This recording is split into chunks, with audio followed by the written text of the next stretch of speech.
Christmas tree up, Chris? No, because we're moving, we haven't put it up. Holy. But okay.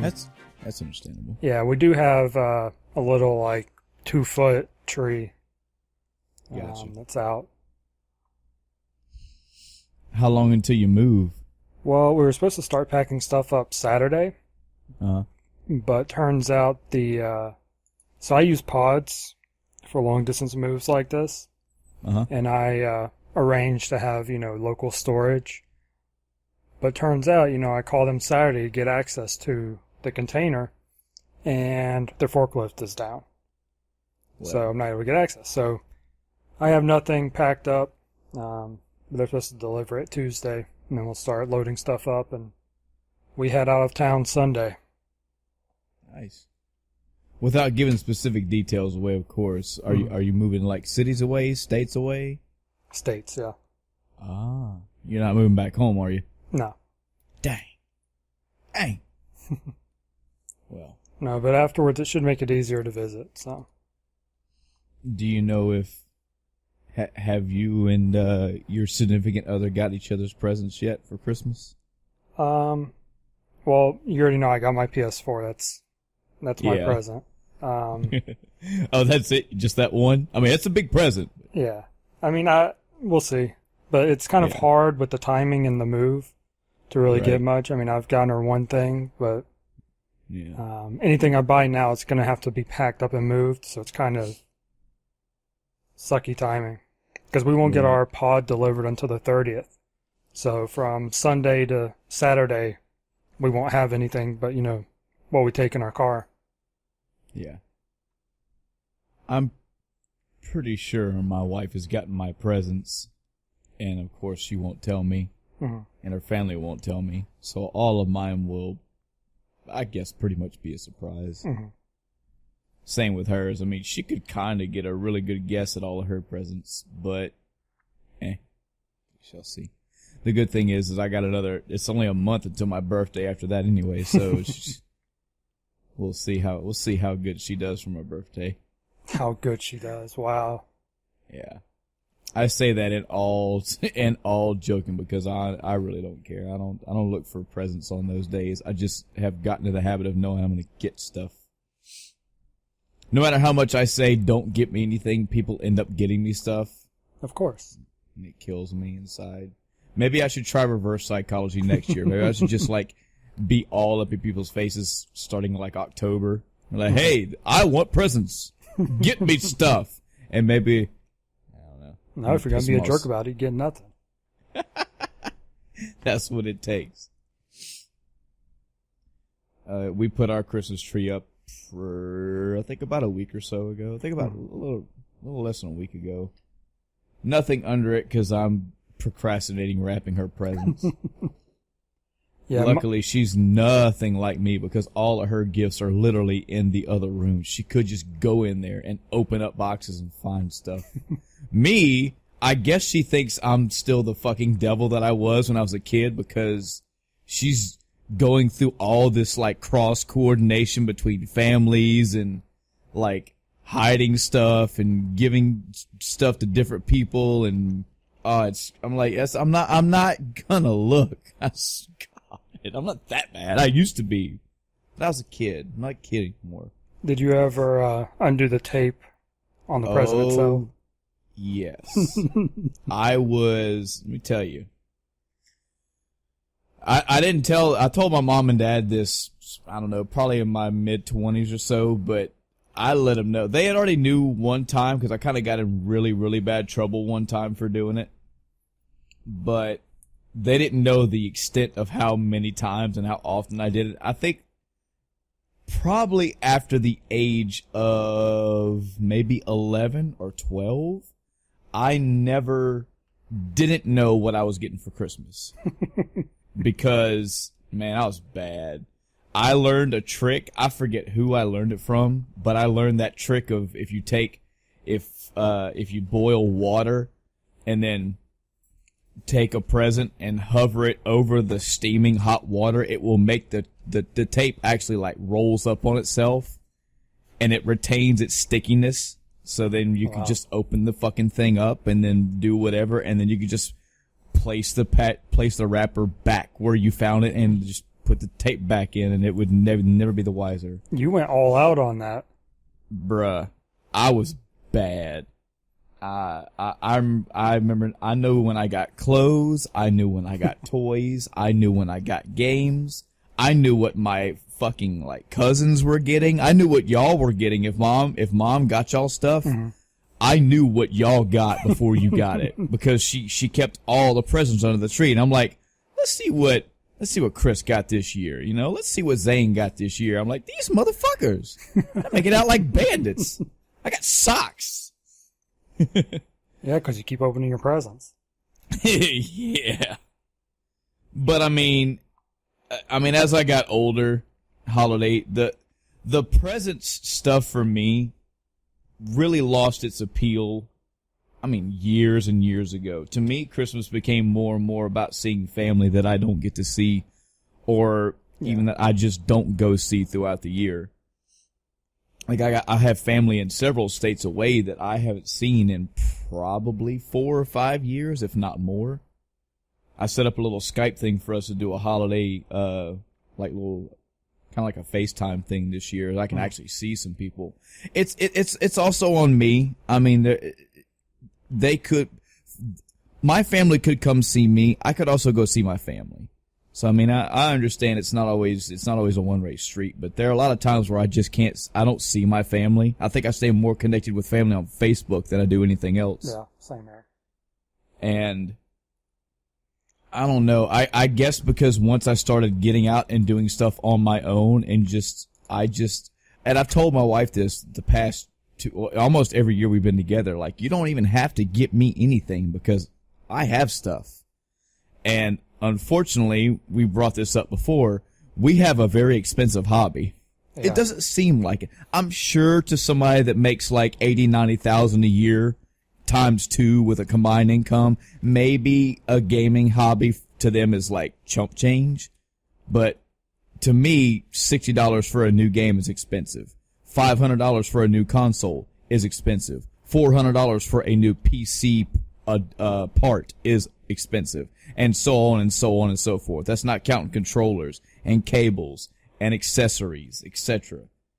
That's not counting anime. That's not counting motorcycle stuff if I want that too. I mean, it's not counting all the things that I have. I have a lot of what are to me expensive hobbies. And since I've gone out of my way over the years to just buy the shit that I want, if I have the money and it becomes available, when Christmas time rolls around, I don't expect anything from anyone because there's nothing I really want. I've already bought it all. The main thing that I want out of Christmas is kind of the same thing I really want out of, like, Thanksgiving. I just want to go eat and see family and hang out. Yeah. The sad part of it is I've got one side of my family that lives in one state. I've got the same side has other family in another state. The other side of my family is kind of local, but all spread out. Then I have all of her family, which is split up in 1, 2, almost 3 separate ways. So, sadly, Christmas has become more of like, okay, go here, do something for a couple hours, go there, do something for a couple hours, go here, do something for a couple hours, go there, do something for a couple hours. I'm kind of worn out on Christmas days now because I usually go to about 5 or 6 different places. Mm-hmm. And, I mean, that's what it's about. That's fine. But also, as a worker, Christmas is an off day for me. So I kind of like to be on my lazy ass. I wish we could all just be in one place and just sit there the whole day. That would be nice. It is what it is. I mean, technology says we could, but, you know, you want to be with your family. You know, you want to be there. Yeah, it's one of those things where, you know, Thanksgiving is my time typically where I go down there. And then every other holiday has been going out of town as well elsewhere. So it's very unusual to have a holiday where it doesn't involve, you know, at the least 9-hour drive one way. Yeah. Yeah. But I can't complain. I mean, it could be worse. I mean, I could have no family. Could have people that don't care about me. So, I mean, I'm cursed with riches, I guess you could say. Hello, everyone, and welcome to the end of time. I'm Michael. I'm Chris. And we are, I think, of the recording today, are we literally like 8 days away from Christmas? 7 days? It is it's 8 not, days, yeah. 8 days away. Yep, a week from tomorrow. God. Now, I want to ask you this, Chris, because it could just be me because I'm getting older. Mm-hmm. I'm never going to say I'm old, but I am getting older and time seems to keep flying in my life. I only have one job, but the job that I have is a very fucking fast-paced job. So combine that with coming home and burning away hours on video games, I feel like the years are getting lost to me. I don't really know where the fuck this year went. I agree. I mean, even though, considering on my end of the spectrum, I did kind of start this podcast this year that we have 23 episodes of now. So there's something to happen. But this is the last year was the same thing for me. I felt like January, I was like, yay, new year. And December was like, oh shit, it's December. Uh-oh, the year's over. And now here we are at the tail end, pretty much the last week of December, and I'm like, where the fuck did I do this year? What went on this year? Yeah, I'm the same way. It's one of those things where just trying to, think about how long I've lived in this state since I moved up here for a job. It's like, have I really been here for that long? Because it's like, it doesn't seem that long. It seems like it's been a couple of years, but it's been right at 7 years now. Yeah. That I've been up here. Doesn't seem like it. I kind of have it in my head that once we have kids, either one or several, maybe the years may slow down, but nope. I've also heard that they don't, because then you blink and your child is 18 leaving the house and you're like, oh shit. So who knows? Yeah, it just gets faster. I did have a moment a few days ago that, again, it's not that it made me feel old. It made me really, really feel like the time has slipped away from me. Not to like an Alzheimer's degree, but just like, oh my God, I did not realize that much time has flown by. And this will be in one of the topics I'm fixing to talk about, but I saw that Mega Man 10 was released in 2010. Mm-hmm. I should know this, period, because again, I'm the biggest Mega Man fan in the area code, but I feel like that fucking game came out 2 or 3 years ago. It came out almost 8 years ago. I was like, holy fuck, now I'm starting to get old. That's just a personal thing. It's a one-on-one relation thing with time and game releases to me, but for some reason, I feel like I was just talking about that game getting released like 2 or 3 years ago. No, this shit was back in 2010. By 2010, I had just got out of college. And even that feels like it wasn't that long ago, but it was. I've been in the military since 1999, and I've been in the Air Force for 11 years. No. See, 2000, almost 2018. Yeah. Holy crap. Yeah, I've been in 11 years. Holy shit. This is great. I don't know what's going on, man, but time's starting to fucking slip. Yep. It's bugging me. Like I said, it just gets worse. So. Yeah. But that's okay. I'm going to have a great retirement, so it'll be all right.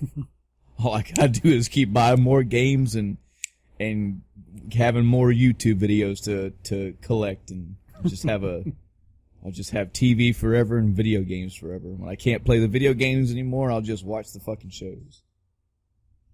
Speaking of Mega Man, just a bit of news. What a coincidence that we're recording this today. The recording of this episode is probably going to be released on a Monday, but we're recording this on Sunday, December 17th of 2017. And today, for me, is a very special day we are celebrating Mega Man's 30th anniversary today. That is incredible. This is another thing where the time thing is just blowing my mind, because I personally celebrated Mega Man's 25th birthday, and that feels like it was a year or so ago. Like, I was like, didn't I just do that shit 2 years ago? Even though I did it before we moved into our new house, and that was almost a year and a half, so I should know better. But again, it's just 5 years has just left me that I don't realize. But yeah, Mega Man, 30 years. Hallelujah. I think Mega Man 1 in America was released today. And I want to say that Rockman and Mega Man both were released at the same time. If it wasn't this one, there were some Mega Man games that were released at the same time, both in Japan and in America. But either way, 1987, today, started my favorite franchise of all time. Chris, do you have any, like, memories or talking points about Mega Man at all before I just go slap shit crazy and just geek out for a while? I never really played a lot of Mega Man. I didn't have it. I think I mentioned this before, but the only place I got to play it was at my friend's, but not at his house. It was at the office of the apartments that his dad owned. So only when we were down there, because his dad had to do work stuff, was when I got to play it. So I only played it a few times on the Nintendo. I remember renting the... What is it? Legends is the RPG one? Yep. I remember renting that one from the video store on the corner, playing it. That was a really fun game. But the rest of them, I really didn't play much of. I've come to discover with playing the Mega Man Collection that came out on Xbox, and I think it was on PS4 too, the recent one. I'm not good at Mega Man at all. Hey, it's understandable. They're not easy. There's some easier ones in there, but no. Most of them, you start getting to the Wily stages and they start kicking your shit in. I wish I got that far. It's one of those where, okay, I may be able to beat, I'll beat, one boss and get started on the second level, and I'm done. It's taken me so long to beat one level that I'm done at that point. Yeah. With the Mega Man library, fortunately, you have several options to go through. There's several classic NES titles. You have some of the X's that were on the Super Nintendo, some were on the PlayStation, some were on the PlayStation 2. You've got original Game Boy Mega Man titles. You have the Battle Network series, which is kind of like a pseudo card/action game spinoff. You have Legends 1 and 2.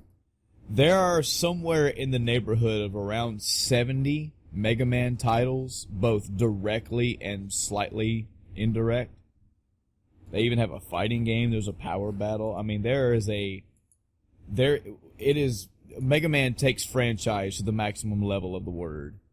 I think there's almost, that might be saying too much. There is a sports game. There's a Mega Man Soccer, so there's that. There is a Mega Man Kart Battle, so there's a racing game. Mega Man Legends, it's an RPG. It's more like an adventure RPG, but close enough. There's so many Mega Man titles to pick from, and such a huge lineage to look back on. This is one of the... It is the most important franchise in my gaming history. It's the one I picked above all else. I pick it above Final Fantasy. I pick it above any other one, just period.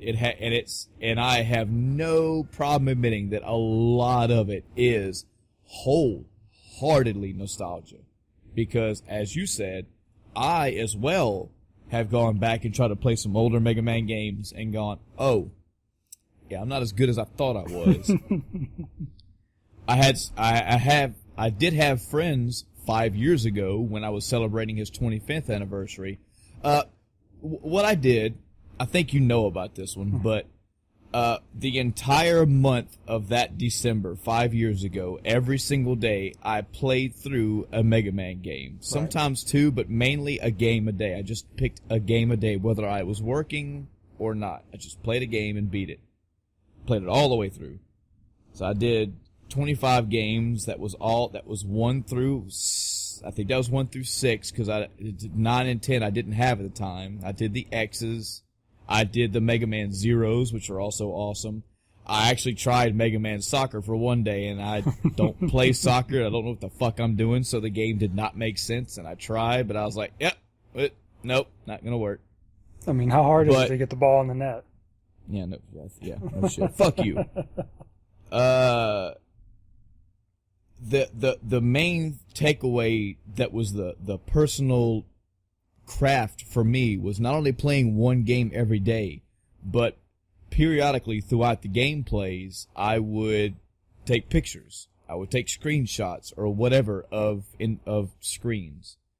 And if I'm looking at a picture now, I could have counted this earlier. I see 1, 2, 3, 4, 5, 6, 7, 8 times 1, 2, 3, 8 times 6. That's 48 pictures in each frame times 1, 2, 3, I think there's 5. So roughly 240, 250 something pictures. Just little bitty memories of me actually playing through these games. Different scenarios, different bosses, various stages. And I loved that. It was a fun craft for me to try out, and I've got the pictures hanging on my wall in my house. And so much more came back to me as I was playing through these games. Number one, yes, no fucking lie. A lot of my friends were telling me, hey, if you're going to play all these games, maybe you should try to figure out how to set it up through YouTube or whatever, or Twitch or something, and live stream it. No. People do not want to see me repeatedly dying in these games. See, this is what I've learned throughout the years of watching YouTubes and Let's Players. When you watch somebody who's doing a Let's Play, and they get to a stage, and they die, and then they die again, and they get past that obstacle, and they move on, and they get to a boss, and they die, and they beat the boss, and they move on, it's fine.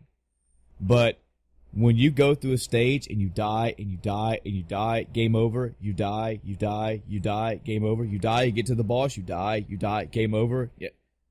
There's so much of that people are going to go, yeah, I'm kind of done watching this now.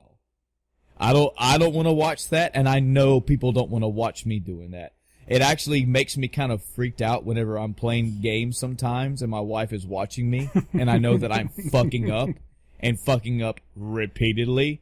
And I'm like, I know she's interested in me playing this game. I know she's loving it, but this is like the 10th time I've died to this fucking shit. Yeah. So I can understand that her attention has waned off. Yeah, we were doing when we were playing the collection, we were actually taking turns playing. It's like, okay, once you get a game over it, changes hands.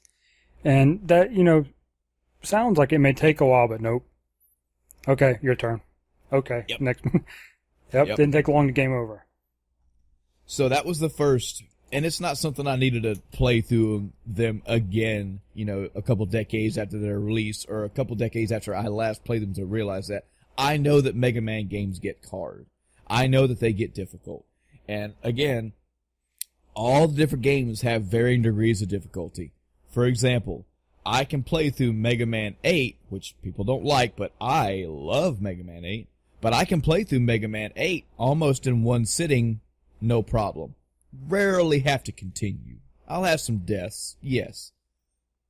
I think I brought this up in the podcast episode before. I'll tell you right now, I have no problem admitting my faults. I am no expert at games.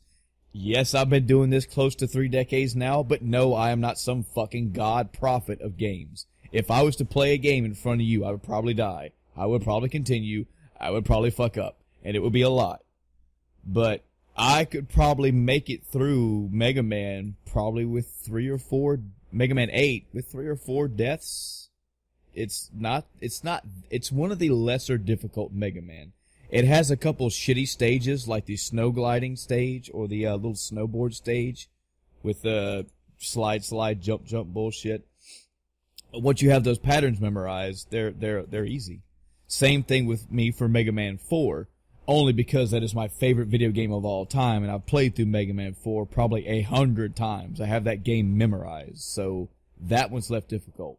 Now, if I have to go back to say, Mega Man 1, oh yeah, especially if I'm not using the cheat, the little fucking the pause trick shit. Mm-hmm. I'm dying a lot, and I'm having a hard fucking time. Move forward in the future. If I'm playing Mega Man 9 or 10, I haven't played Mega Man 10 yet, and I have played through Mega Man 9. I have not beat it. It's those two games are in my liquid working of games that I'm working on, and I will play them eventually. But I can tell you now, after going through probably 3 or 4 bosses of Mega Man 9, those games are hard. They harken back to that old classic NES difficulty shit. There are other games like Mega Man X3. I can play Mega Man X fairly easily, won't have that many deaths. Again, because I played it so many times. Mega Man 2, same way, might have a few more deaths. Mega Man X3, for whatever reason for me, was super fucking hard at times, and I had a hard time beating that game. But so the difficulty curves in all those games, and don't even get me started on the fucking classic Game Boy games. Holy shit. I mentioned last podcast, or a podcast before about, or an episode before about, the YouTube channel I now subscribe to, the D-Pad. Yeah. And they have their Mega Let's Play. And I recently went through those guys going through the classic games, and they are, breaking controller angry. And I'm like, yep, I remember that. Because they're difficult. So that was one. The difficulty curves throughout the generations, throughout the consoles, throughout their iterations. I learned all those again, and there was another eye opener. The second eye opener was actually going through the games in their own generational jumps, or their own sequel jumps, and seeing all the adaptations, seeing all the changes. Those games got better and better and better as time went on. From controls to options available to graphics to the sound design. You go from Mega Man 1 through 6, it's noticeable. You go through the Game Boy games, it's noticeable. When you go through the X series, you just see how they improve, with the exception of 6 and 7. That was one of the biggest things. That's what stopped me the most when I was going through that December Mega Man play, was taking the screenshots, because I say that 250-ish pictures, I probably had to sort at the end of the day in January. I probably had to sort through about 2,000 pictures to handpick the ones that I wanted, because there are so many great scenes and so many great moments throughout Mega Man's history, just watching it grow and develop over time. I loved it. I had such a great time with it. I learned history again as I was watching the D-Pad, the Mega Let's Play, because, again, one of their biggest selling points for me is that at the beginning of every single game that they Let's Play through, they take about 5 minutes and they do like a rough history. They go through the game, they go through, like how well it sold, some trivia about it, some fun facts. They basically do like a longer version of a Did You Know gaming for every game. And I was reminded of that when I was watching them, because when I was doing the thing 5 years ago, I was also going through history and going, oh man, this shit I never knew about Mega Man. Like, a big example, everybody this day calls Keiji Inafune the father of Mega Man. He's kind of the stepfather, because he didn't actually create Mega Man. He's the guy that picked up the torch and ran with Mega Man. That was it's just a random fact for a random game. How the artwork for Mega Man 2, I think the guy that had to actually design the cover for Mega Man 2, the reason why Mega Man 1, the reason why it's so shitty is because the guy was given 2 days or 48 hours, 72 hours, some crazy time span to make this cover for a game. that he knew jack shit about. So on and so forth. There is a rich, fun, beautiful lineage when we're talking about Mega Man. For me, it's, if you haven't delved into any Mega Man game, you need to. You can take it all the way back to the classic NES. I'd recommend staying away from a few titles like Mega Man DOS. You probably don't want to play that. That's kind of shitty. Kind of don't want to play Mega Man X, 6, or 7. I tell people to this day, a good starting ground, even though it's not the classic, if you really want to get a good feel for what Mega Man should be, go for the pinnacle. Go for Mega Man X. That game was, to me, as far as design, as far as how it is, that game is the Chrono Trigger of Mega Man games. It is just designed to be as good as it is. If you can make it through Mega Man X and that interests you, then move on. Play 2, play 3, dip back in history and maybe start with Mega Man 5 or 4 or 3. Or pick out 2 because everybody loves 2. The Mega Man Zero series is a really, really good series. A little on the difficult side the further you go, but it's fun. Mega Man Legends is fun for a pseudo-action RPG style game. There's lots of games to pick from. And I'll also say, if last episode, Chris, I was talking about I did see the Mega Man 11 trailer. Have you seen that yet? I have not. Okay. I was really beating myself up about that trailer. I really was. Like, it was affecting not my work, but I was thinking about it at work. I'm like, man, Capcom is on such a roll now. They're doing so good, and they have dipped so far into their jewelish well that they are bringing Mega Man back. Was I really hard? Because I watched that trailer one time, and again, it's like a 1 minute and 10-second trailer or something. I watched it one time and then left and was like, ugh, left a bad taste in my mouth. And I kept debating with myself, like, okay, am I being fair? It's only a 1 minute trailer. Yeah, I say I'm not a fan of him, like, having a rock arm to use his rock move, but is that really that big? Like, I was trying to talk myself out of being a fucking stubborn asshole. Mm-hmm. And I went back and watched the trailer again, and I put myself in a Mega Man mind frame. Not a Mighty Number 9 mind frame, but a Mega Man mind frame. And I think I'm turning myself around on it. The action, the speed, the way... Like, here's an example. This is the stupid shit that I pay attention to. When I think of classic Mega Man jumping, not Mega Man 7 or Mega Man 8, I think of like the old school Nintendo Mega Man jumping, because I think that's what these were inspired from. And he always jumped with like one leg was kind of pointing straight down, one leg was kind of kicked out, his blaster was in front of him, and his, the classic Mega Man jumping style. Mm-hmm. Well, in this one, he's not jumping that same way. And that's what I thought. I was like, he's jumping a new way. I don't even like that. That's not classic. He's actually, I know, it's stupid, I know. But he's actually jumping kind of like he did in Mega Man 7 or 8. So it's just a good mix. I can see from the way that he moves, the way that he slides, the way that he shoots, the way he jumps, it controls like what I want it to be. It's not floaty. It's not fucking Mighty Number 9.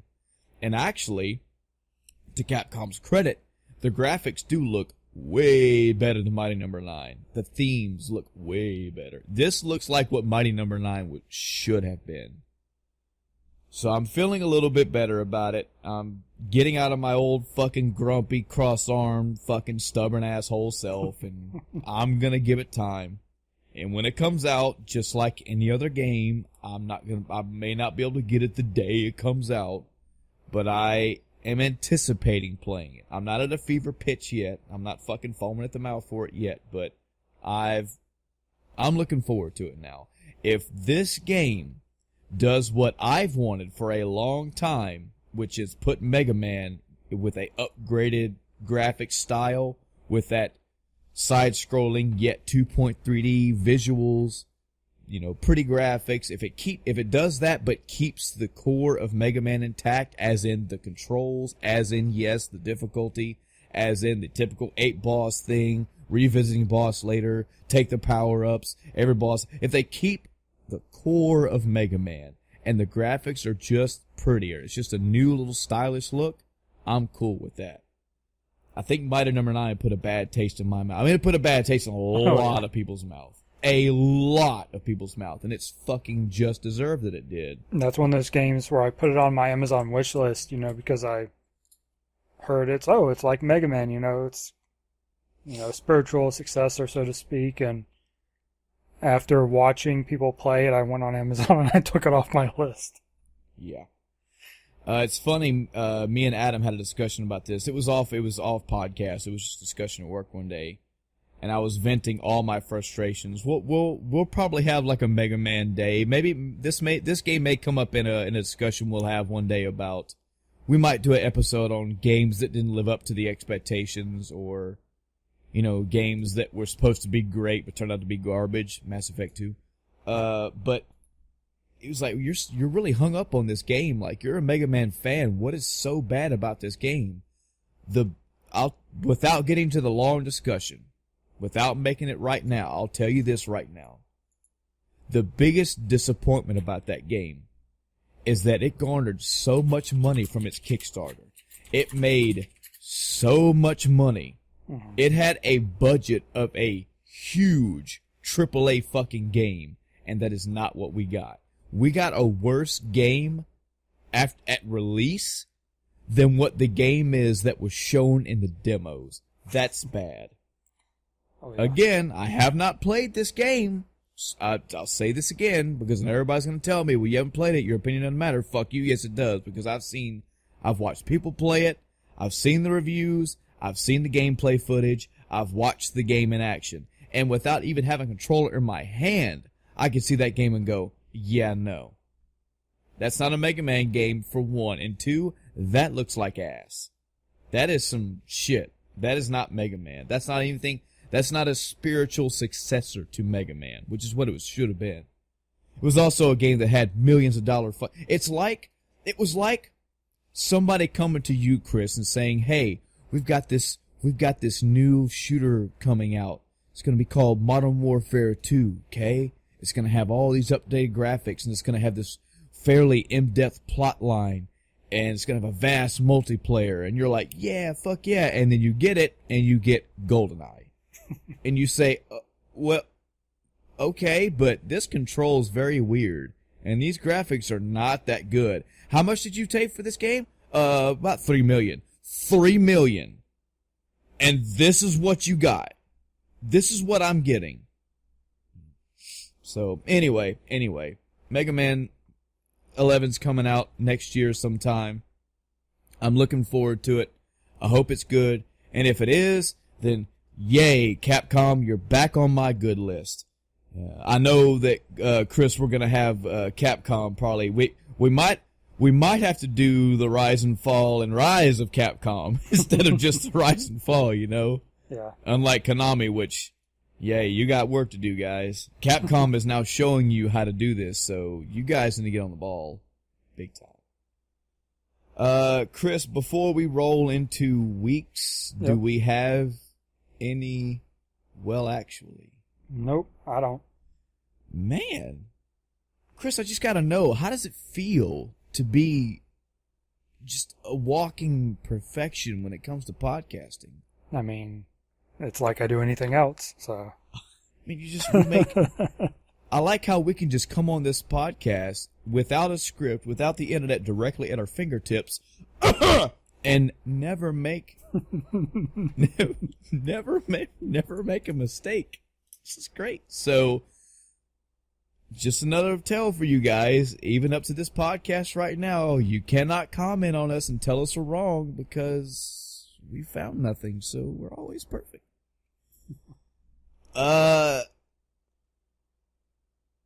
Who should go first, Chris? I think you went first last time? Yeah, I think I don't know. I think I've been rambling for a minute about Mega Man. I think they're tired of hearing me for a minute. Why don't you go ahead?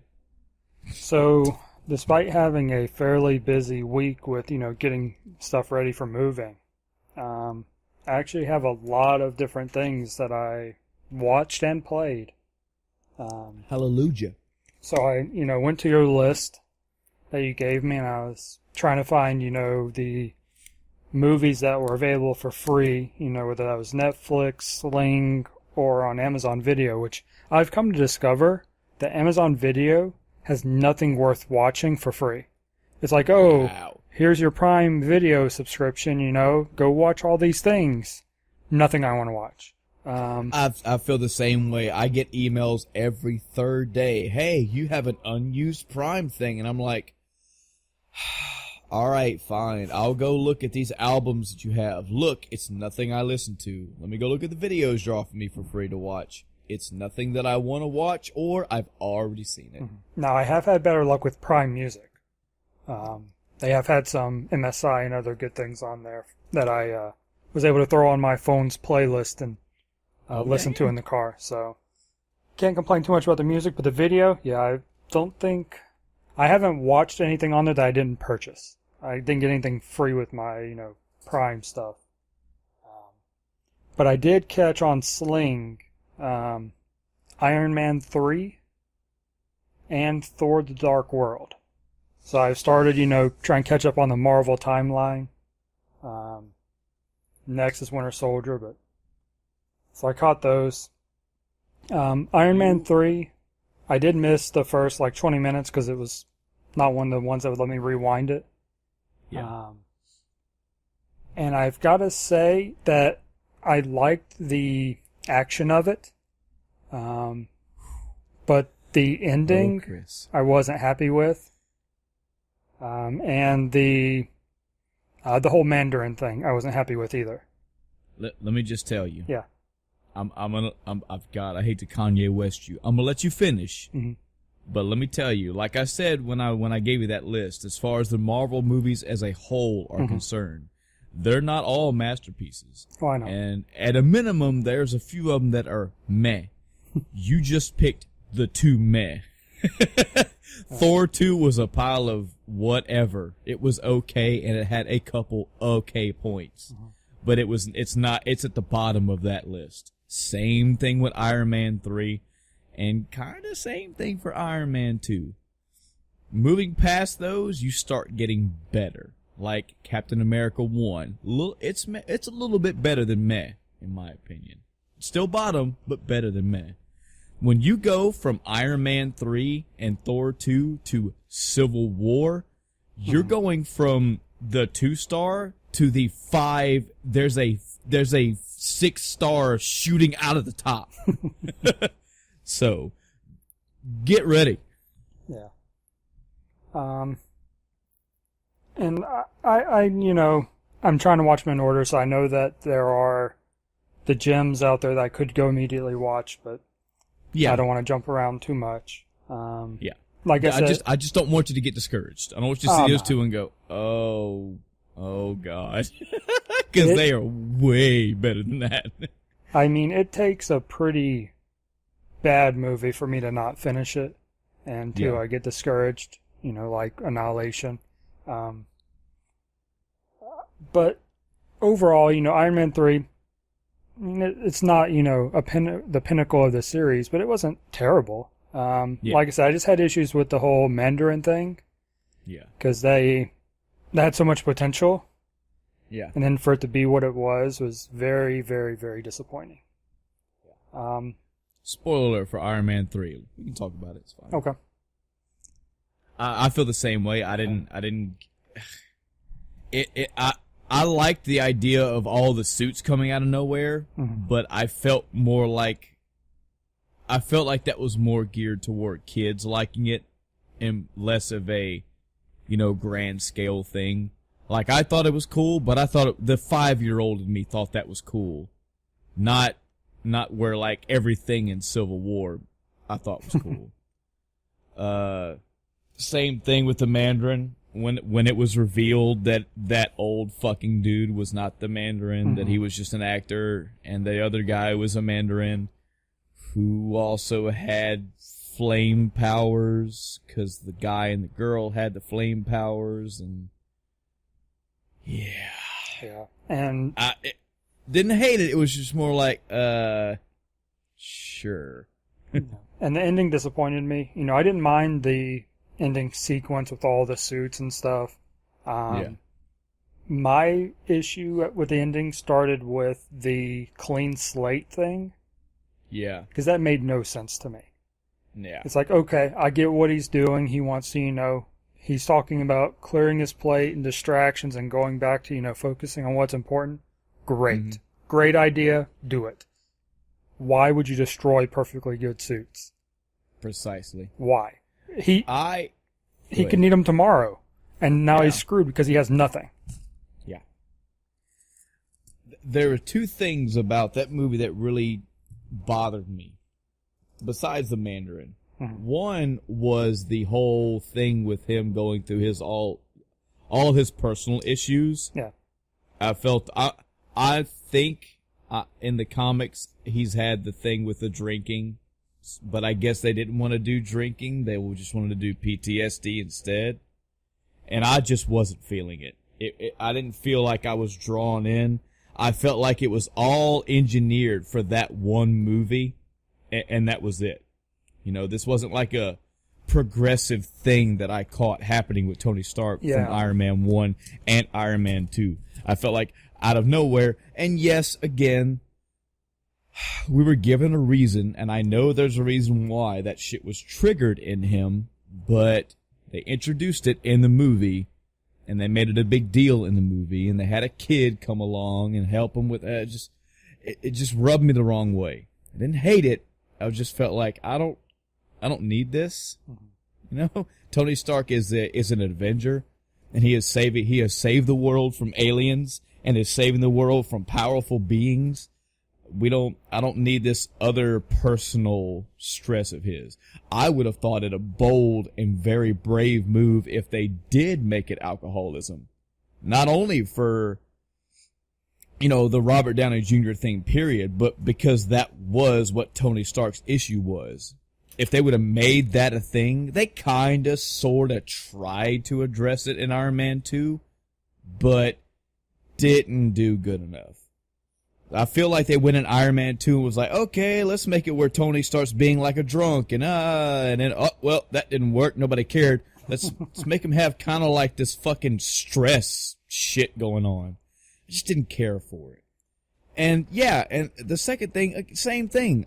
Okay, so at the end of the movie, he's gonna go, all right, I'm just gonna destroy all my iron suits, and I'm just Tony Stark now, yay. We all know that Tony Stark goes up and down and up, and he makes fucking billion-dollar split decisions like that all the time. So when he told me, even with the way the narrative was portrayed, even with the way the story was going, even with the weight of Pepper and all that shit, him saying, you know what, I'm giving up Iron Man, I was like, bullshit. Bullshit, it's not gonna last. So, there's just two big arcs in that storyline that I just totally did not agree with. The other part of the ending that I didn't like was the whole getting rid of his chest thing. Yeah. I don't know how that plays out in the comics. I don't know that much about the lore, but I don't recall ever that not being a thing. Yeah. So that really, and it wasn't a drawn out thing, you know, figuring it out, you know, it's like, oh, I'm just going to go have surgery. I'm done. I'm good. That's all I need to do the whole time, you know? It's almost like, and I mean, maybe this was the plan, and maybe I'm just not getting the timelines correct, which I'm pretty sure I am because the way the movies are going, but it's almost like they were planning on, at the end of Iron Man 3, Iron Man is no more. There's no Iron Man. Tony Stark is cured. The end, move on. Mm-hmm. But I was like, there's more movies coming out, and he is an actual Avenger. This is not gonna continue. I mean, unless they wrap it around and make some other way that he gets his power or some other way that he gets his suits. This is all bullshit. I know it's bullshit, so I didn't buy into it. I just didn't care. Yeah, like I said, it just seemed rushed. If you are going to end it like that, then at least draw it out a little bit more. Not this 30-second montage. Yeah. So what did you think about Thor: The Dark World? I didn't really have any huge issues with it overall. I'm trying to think now. I watched them. So I watched Iron Man 3 on Monday and then Thor on Wednesday. So I was focused on that Iron Man ending, and that just kind of stuck with me. Thor, I don't know. Like I said, I don't have any. Do I have any issues with it? I don't know, Chris. Do you? They didn't really explain the whole magic pole thing that they were doing that let them teleport and whatnot. In like the fight scene, it's like what exactly are they doing? It's like, oh, you set up these poles and then you hit this remote control and it teleports people somewhere. Okay. How did that, what's the, and I realize they're not going to drown out with boring scientific theory. Nobody wants to see that, but they could have explained it a little better at least. Yeah. If they explained it at all. Because they took the time to explain the alignment of the realms, the borders blending together, all this stuff. But then the poles is like, oh yeah, these are magic poles, magic science poles. They do things. They're going to save the day. Yeah. Okay. I thought... So a few notes about this movie. And mind you, I haven't seen this probably since it was released. I think this is one of the ones that I only seen once, maybe twice. I liked... I think, what was it, Malekith? Malik? Yeah. Malekith. Either way. I believe he was right. Malekith, yeah. I like his design, number one. I like his design. And I like their language and the way they speak, number two. But their execution for him as a villain was kind of flat. I didn't get that overarching, that powering presence from him. I got what looked like and sounded like a cool villain, but didn't fulfill me all the way. Yeah, really, when you look at it, his little minion guy he created by stabbing was pretty badass. Yeah. And you didn't quite get that feeling of actual power. The guy had the leadership stuff, that attitude that he needed. But yeah, he seemed to be lacking power, and however else you want to define it. I did think it was cool whenever the spoiler warning for Thor 2, The Dark World. I did think it was pretty cool when those invisible ships were coming in, and oh man, I forget his name. Heimdall. It's so bad. Heimdall, yeah. Heimdall could see them. He's a badass. I was like, all right. He got his little fucking 45-second badass scene. That was cool. Yep. What wasn't cool was the beginning of Thor 2, which started off with this battle between these four helper friends and Thor kicking ass and throwing little quips back and forth, and Thor shows up. And here comes this big badass beast thing, and I'm like, oh yeah, here we go. Thor's about to get to a brawl and kick some ass. Oh, bam, one shot kill. So we're not gonna see that. Yeah. So you're not gonna show that fight, okay? Because Thor's all powerful. He's like, okay, yeah. Fuck you, movie. I think that's one of the issues when you have to deal with a character like that. I mean, it's probably the same thing if you're trying to write Superman or something like that. Yeah. How do you balance his amazing powers with enemies that don't just die? Where do you draw the lines on, okay, this is their powers.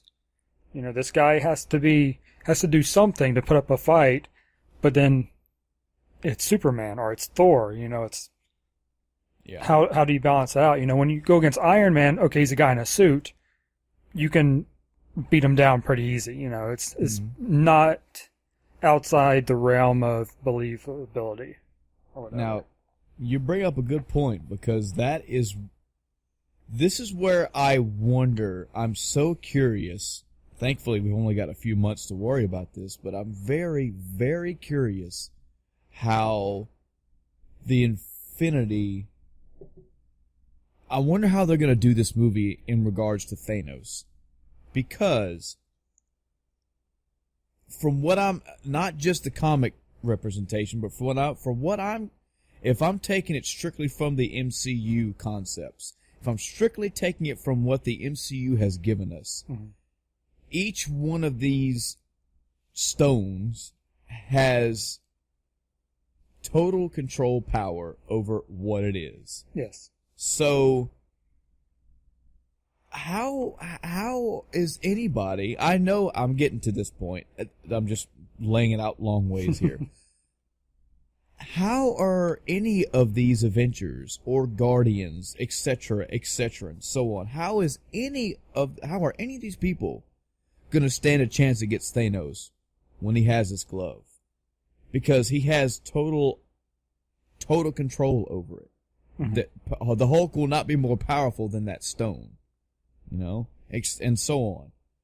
The way they did it in the comics, paraphrasing and maybe getting some of the details wrong, but the way they did it in the comics was, for one, Thanos was after Death. He was trying to get Death's attention, and Death made some off-candid thing like, hey, if you killed half the population of the universe, maybe I'll look at you differently.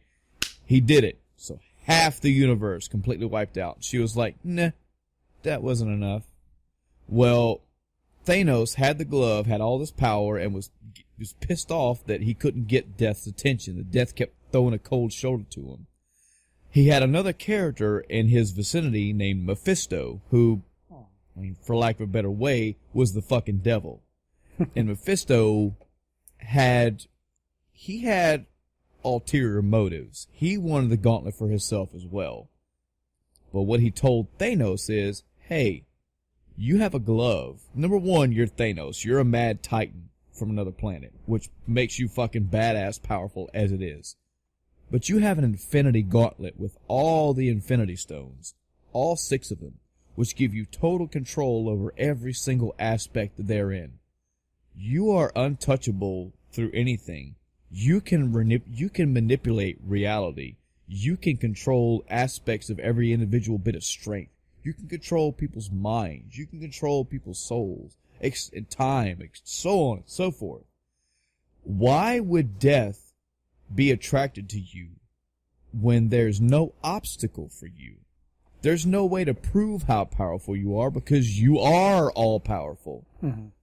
If you really want to get her attention, you need to show that you're struggling and overcoming struggles. And again, I'm paraphrasing this, but this is the way that I would write the fucking MCU. Mephisto basically smooth talks him into removing like half the gems or reducing the power or something. And by doing that, whenever the Marvel characters show up, they actually put up a decent fight. You know, it's not him just snapping his fingers and changing reality to where they don't even exist no more, you know? So, I thought that was so cool. I thought that was a very, as far as the story, as far as the narrative goes, that was a really cool way of going, yeah, if you have this fucking being that can just think and make anything, he can shape anything to whatever the fuck he wants, how is anybody, be it Spider-Man or the Hulk or Thor or anyone in the Marvel Universe, nobody can. They haven't treaded any of this in the MCU yet. All they've done in the MCU is shown every stone except one and told how powerful they will make someone if they have all of them. Well, Thanos is about to have all of them. But there's no Death. We have the Lady Death, which is in Thor Ragnarok, and there's no Mephisto at all. There's strong hints of an Adam Warlock coming, who's another character that plays a big part in all this. But none of that shit is coming to play. All we know from the MCU is that Thanos is coming. He wants those gems. And when he has them all, he is not a god. He is omniscience. He is everything. So, how is fucking Doctor Strange gonna hold a candle to this? How is Rocket Raccoon gonna hold a candle to Thanos? And so on. I'm really, really interested to see how they're gonna remove that power from him, or how they're gonna make somewhat of an even level playing field. And that's on the other end. The front end's gonna be, how powerful are they gonna make that shit once he does have them? You know, like, what's it gonna be? What's his first action gonna be when he has all those gems? Kill everyone. Yeah, exactly. You know, the Hulk's gonna be the first one they throw at him, and he just takes Hulk and pinches fucking Hulk's head and kills the Hulk. I mean, there's nothing that they can do. So not only do they have to first build up this power and have a strong show of force, they have to have some way of depowering him. Yeah. I'm so interested to see how this is going to play out. I can't wait. And I'm still sticking by it. We have 2 movies to go through to see it all in. So anyway, it's still your week. So sorry to take the floor. Nope. It's all good. You watched those 2 movies. What else did you watch, play, do, see? So I also started watching Daredevil. Oh. Now, I know it's out of order, but I feel that it's, not past the realm of what I kind of already know about, so there shouldn't really be any spoilers. And aside from alluding to how New York's been destroyed, that's all they say about anything so far. Come on, computer. Why are you doing this? I'm on episode 3. Almost through it. I can't tell if I feel like it's kind of rushing things somewhat at the beginning. Yeah. Mm-hmm. But as I watch more, they do a lot more flashbacks and stuff. To when he was a kid, it starts off with a flashback of, why he's blind, and that's good, but it seems like it just kind of jumps straight into things. Yeah. It doesn't really go into, he's blind, his senses are good. How does he know how to fight? They haven't really talked about that. What's the extent of his training in martial arts or whatever he's doing? Because he has some pretty fancy moves, Yeah. Especially for a blind man. But overall, so far the plot is there, both per episode and the overarching plot. Makes sense so far as what they've given us. So I don't have any issues with it. And for the most part, fight scenes are okay. Once you do the whole suspension of disbelief, he's a blind man fighting this well. You get past that, okay, good fights. Though there was one, I think in the episode I'm actually watching now, where something like completely missed, but the guy still fell down, one of those they didn't catch. Yeah. But that's minor, and it's just more amusing than anything else. So I started watching that when I can't find any, movies, or it's too late to start a movie. Something like that. Yeah. Have you watched Daredevil? Or I have not watched any of the Marvel. I have not watched any of those TV shows. Okay. Not Luke Cage, not Daredevil, not Iron. None of them. Yeah. Agents of S.H.I.E.L.D., which I've already seen the first few seasons of, actually starts before Daredevil. But I think it's the only one. Yeah, Agents of S.H.I.E.L.D. is the only TV series, so to speak. prior to Daredevil. So Yeah. I haven't watched Jessica Jones at all. And really the reason I started watching Daredevil was because I wanted to watch Punisher. Yeah. But I know it ties into Daredevil stuff. At least that's what I was told. It starts off tying into it. So I want to watch Daredevil and then so I can watch Punisher. That's the whole reason I started. I hear good things about Punisher. So. Yeah, I mean, that's such a great character, too. Oh, yeah. So I'm looking forward to that. Hopefully Daredevil doesn't, take that nosedive like Arrow did when I was watching it. And I can actually stick through with it. Agents of S.H.I.E.L.D. was good. I didn't have any I don't think any issues at all with Agents of S.H.I.E.L.D. I think I've seen 3 seasons. Mm-hmm. So, and they're on season 5 now. Nice. So yeah. So that's what I was watching. Playing, I have an even longer list of stuff. Holy crap. So when we were talking about the Game Awards, in the RTS category was Tooth and Tail, which I believe neither of us had even heard of. Yeah. I think I had seen the name somewhere, but I didn't know anything about the game. So I threw it on my wish list, and I got an email from Steam saying this game's on sale. It was $13. I was like, okay, it's a contender for RTS of the year, or strategy game of the year, rather. I think it was the category. It's a contender. I'll give it a shot. It must have been a slow year for strategy games. I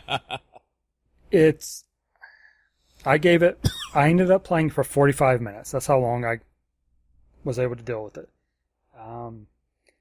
The controls are terrible. So, Tooth and Tail is a play on Tooth and Nail.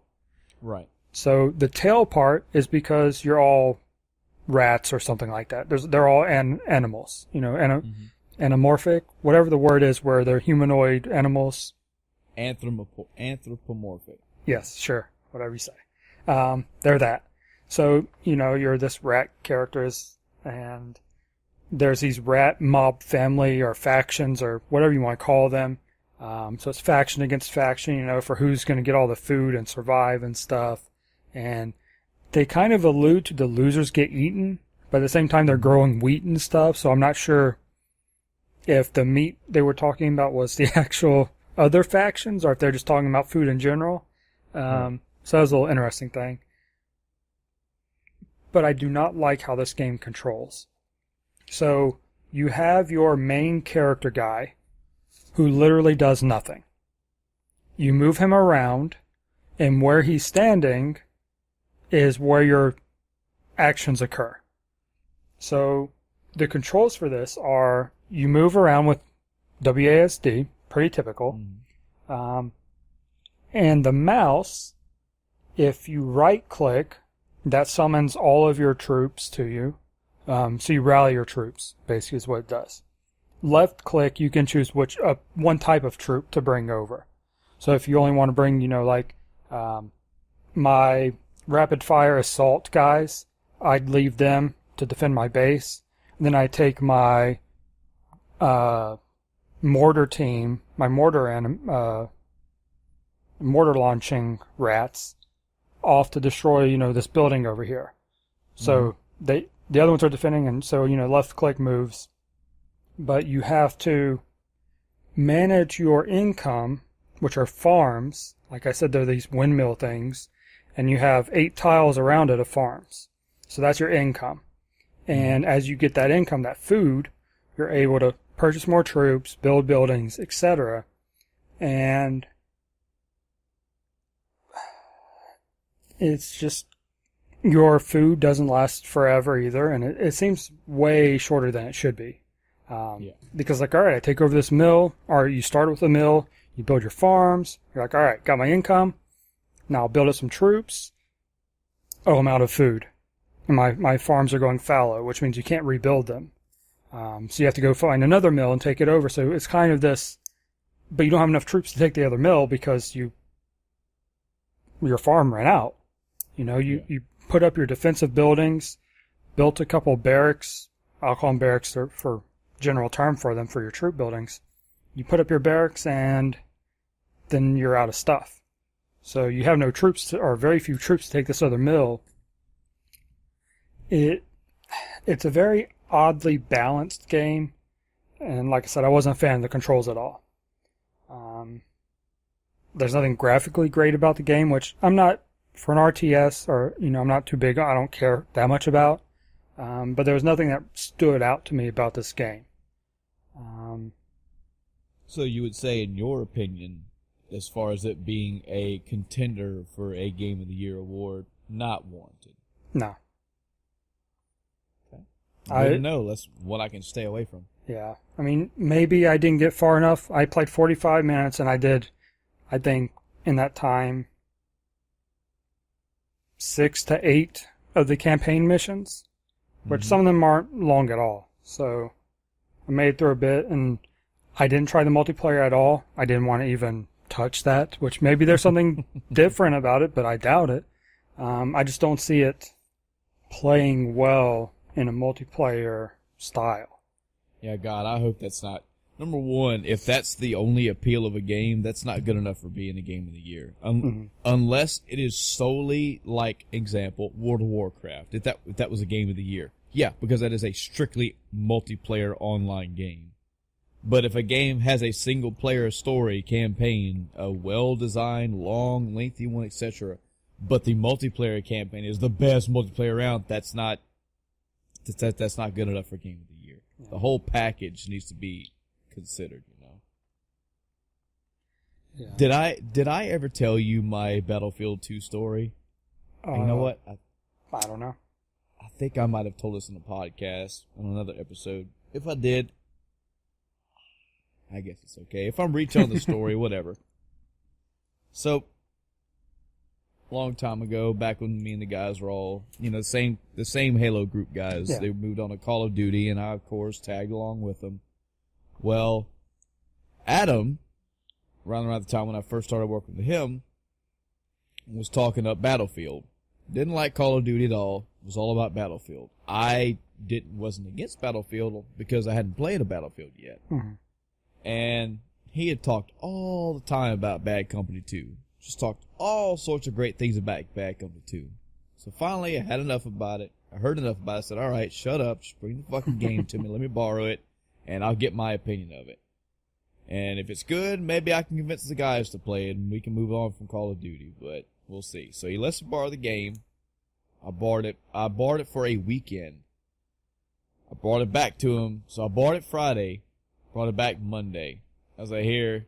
He's like, wait, what? I was like, yeah, man, I can see kind of some things, but this game is not good. He's like, what the fuck are you talking about? I'm like, yeah, I went through probably about 6 or 7 missions of the campaign, and man, I tried to stick it out, but I'm just not feeling it. The campaign was kind of shitty, and I mean, it was okay. I give them a thumbs up for an effort, but Call of Duty, when you go from Modern Warfare 2's campaign to Battlefield Bad Company 2's campaign, he's like, wait. Did you play the multiplayer at all? Did you play this online? No. He goes, take this fucking game, take it back home, play it online, then come talk to me. Until then, I don't want to hear shit about the campaign of this game. I was like, oh, okay, sure. So I took it home and went online, and my whole world got turned upside down. Oh, man, I went back the next day. I was like, holy shit. He's like, yeah, now you get it, don't you, you fucking asshole? He's like, Bad Company 2, they were just starting to get into writing campaigns for these games. These games have always been multiplayer, like online style games. They are the best at this. They are far superior to Call of Duty at this. And you went home and played the worst aspect of that game and brought it back to me. Oh, I'm done with it. Yeah, speaking of that, I'm actually kind of thinking about buying the new Call of Duty. The World War I or World War II? I believe it's World War II. Yeah. Yeah.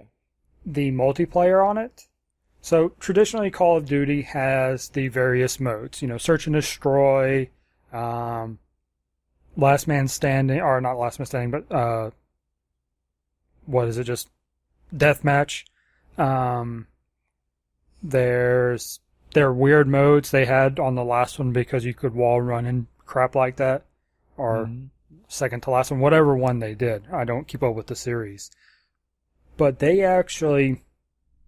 the multiplayer on this one looks fun to play, especially with a mode they recently released. I don't know if it's just called War Mode or something like that, but it basically combines all the other modes. So you have some, you're setting the bombs on here. You're defusing bombs on here.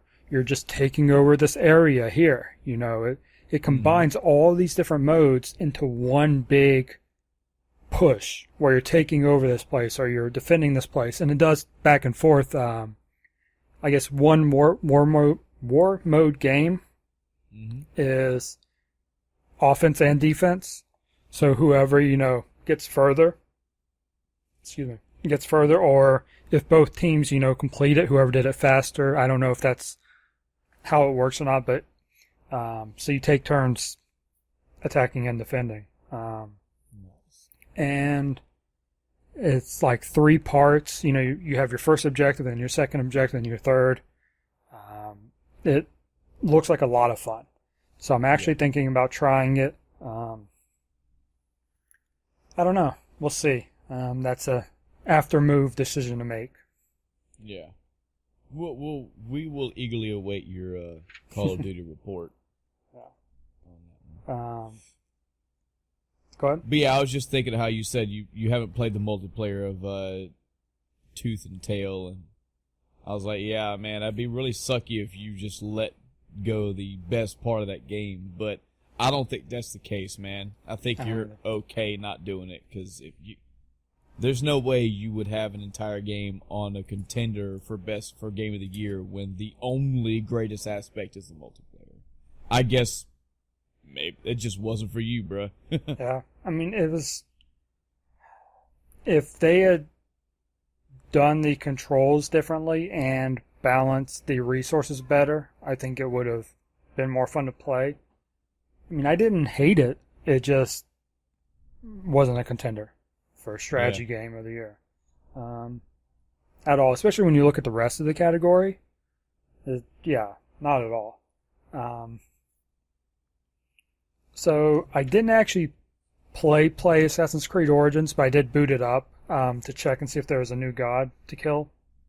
And by kill, I mean just shoot him in the chest, over and over until he dies. Because there's no... Anyway, yeah, I talked about that enough last time. They have added a horde mode to the arena in the game. I don't know if there's a purpose to it, but I'm not a huge fan of the Colosseum, and I didn't mind it at first. I don't mind a little bit of Colosseum. It's like, oh, hey, I'll go kill these guys. Sure, yeah, try out my, strength in the Colosseum.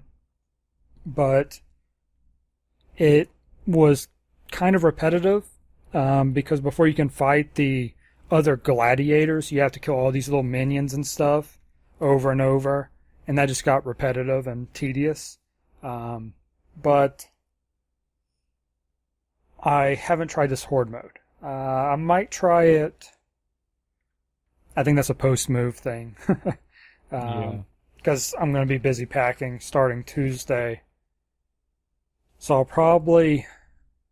Tuesday, once it gets either too late or too dark out to load stuff up, I'll probably load up Assassin's Creed to kill the god, because it should be next Tuesday, or this Tuesday rather. I don't know if I'll try the horde mode. It doesn't really. I need to actually look and see if anything talks about the rewards you get from it. Because at this point I've beat the game, so is there a purpose for me doing it? Yeah. One thing I do really like that they did, and I don't know if this was the patch that they did recently, or if it was the big patch they did a couple weeks ago, or if this is something they just threw in, on the side. but the icons on the map are so much better now. They added some borders and a little check mark if you've fully completed the area. Before it was just kind of dimmed out, and with certain terrain behind it, like one that was on the water or one that was on land, they looked like they weren't done yet. So you'd go to hover over it and then be like, oh, I'm actually done with this. So now there's a very clear indicator that you finished this area, and the icons are so much easier to read now. Or, I mean, they're icons, so you don't really read them, but you know what I mean. Yeah. So, like I said, no actual gameplay time for me. I just logged in to see if anything was there for me to do. And other than the Horde mode, I don't think there is. Destiny 2, they did a patch last week on Tuesday as well.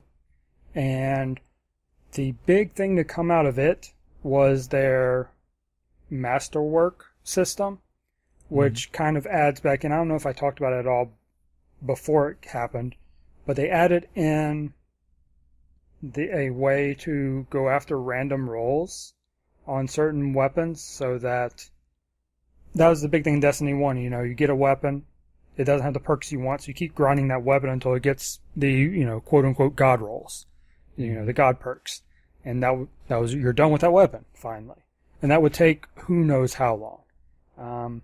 But Destiny 2 didn't have that. So this Masterwork system adds that back in. But it seems to me like there's some issues with it. So you can get the Masterwork weapons to drop just straight up, which they're the same weapons you got before, but they have another kind of perk icon unlocked, and you'll get a random perk, and you can re-roll it for Masterwork cores, which are the, you know, currency for that thing. And you can also unlock it on the weapons you already have by paying Masterwork cores. I've gotten one Masterwork weapon, which is one I don't use, so it's kind of disappointing in that aspect. And is it a cool looking weapon? It's a hand cannon, and not really. Okay. But the perk I got on it was increased reload speed, which is pretty cool. Yeah. I don't have an issue with that. At least on a hand cannon, that's perfectly fine. They tend to reload slow, so getting reload speed on that's probably one of the better perks to get. But to re-roll it takes so many cores, and as far as I can tell, the only way to get cores is to break down other Masterwork weapons. So if you only get, you know, one every who knows how many hours, and you get 2 or 3 cores from, I don't know what the actual number is, but you need 10. So you're telling me I have to get 4 weapons to break down to get enough cores to do one reroll or unlock it on one weapon? It seems kind of too grindy at that point. They missed that mark, you know, of grindy enough, or, you know, not grindy enough to too grindy. It's not that middle mark, it's on the too grindy end. And it just, I was reading Reddit earlier just to see, you know, what was going on in the Destiny 2 world, and that was one of the threads or a comment on a thread was about how long it took. It was like someone had played for, I think it was like 6 days at that point, and they had 4 of them, but they were playing, you know, pretty much all day. Wow. So it's not great.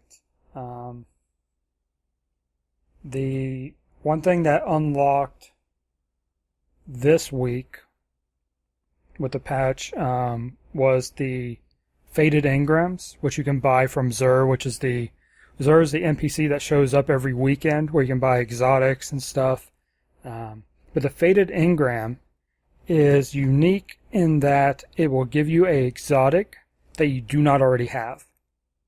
So one of those things is, okay, well, I've gotten 15 copies of this exotic, can't get the one I want. Well, now you have a way to do that.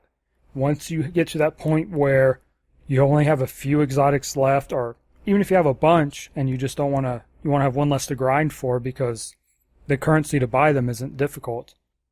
you can do that once a weekend. So that was really nice. I did it earlier. I got some boots I didn't care about, but that's okay. Xur was also selling a helmet I wanted, so I ended up getting something I wanted anyway. I'm glad something good came out of it.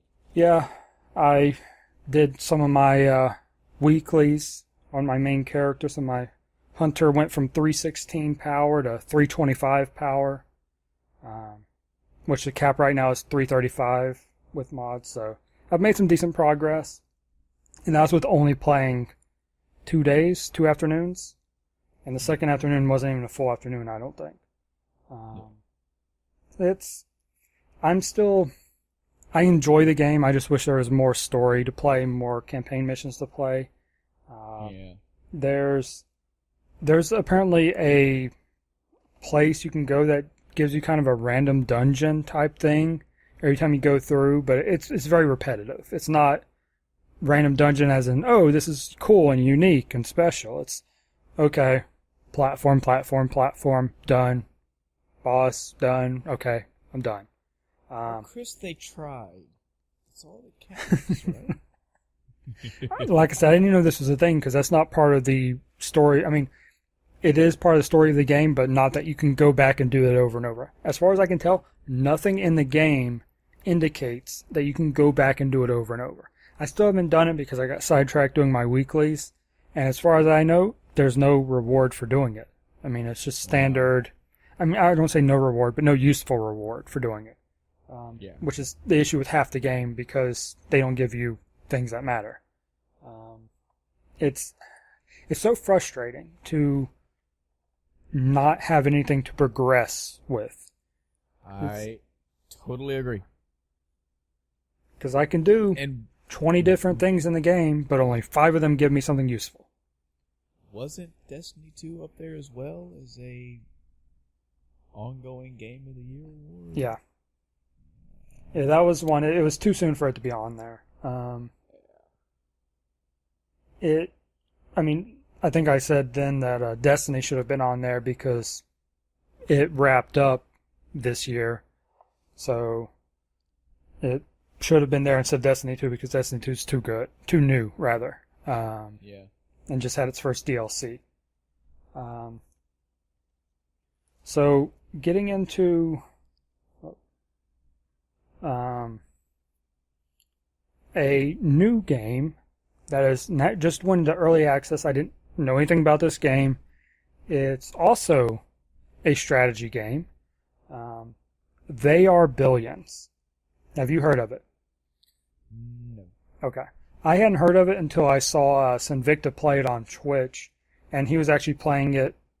I guess you could go through their website and be a supporter that way and get access to it even earlier.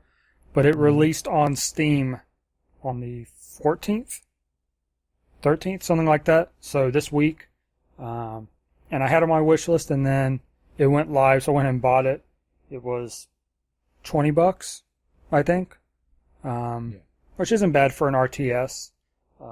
I paid $13 for Tooth and Tail, so, $20 for a game that I actually saw play of and wanted to play is a much better investment. So the premise of They Are Billions is the world is overrun by zombies. Okay, so it's post-apocalyptic. You build buildings, build troops, but the whole premise of it is that after X number of turns, every zombie that's on the map, plus hordes that will spawn on the edge of the map, will all come at you. So it's kind of like a 7 Days to Die RTS, except for it's based on turns. And the number of turns is dependent on your difficulty. The default is 100 turns. So you have 100, and not 100 turns, 100 days. You have 100 days to build up your base. And every so often, I don't know if there's a static number or if it's random, but you'll randomly get a horde that spawns on the edge of the map and will come and attack your base. So it gives you a 24-hour notice saying, oh, there's a horde to the east. So you go, okay, which parts of my base are on the east? All right, I need to make sure I have those especially reinforced but you can't leave your other sides undefended because the other zombies that are already on the map will start testing your defenses elsewhere as well, as they do throughout the entire game. So it's got this mix between turtling up for the hordes, while also, and I think it's very important, is roaming around with what troops you have, which you can't mass produce troops in this. It's one of those things where you have to very carefully manage your resources because you have workers, and every troop you build takes a worker. Everything you do takes a worker, period, pretty much, except for walls. And you have to decide, okay, am I going to build resources? Am I going to build troops? Am I going to build something else? You know, you have your power management system because you have base power, which is not traditional like electricity power, even though that's what it calls it, energy and power and stuff, but it's not. Your power is kind of, you have two aspects of it. One is where you're allowed to build, because you have to connect your base. So you can't just go across the map and build a wall there. You have to build buildings out until you've expanded your base's influence, or it's just a building you build, a Tesla building thing. And it gives you a little more area of influence, and then you can build inside that area. So like I said, it prevents you from going where specifically you want and just building walls there. You have to build to it, which is dangerous because as you're expanding, you have to clear out zombies, and they will occasionally test your defenses and whatnot. So ideally, you're trying to establish your base in the terrain, you know, where you're surrounded by choke points. And I made it to my first. I've played now 3 games.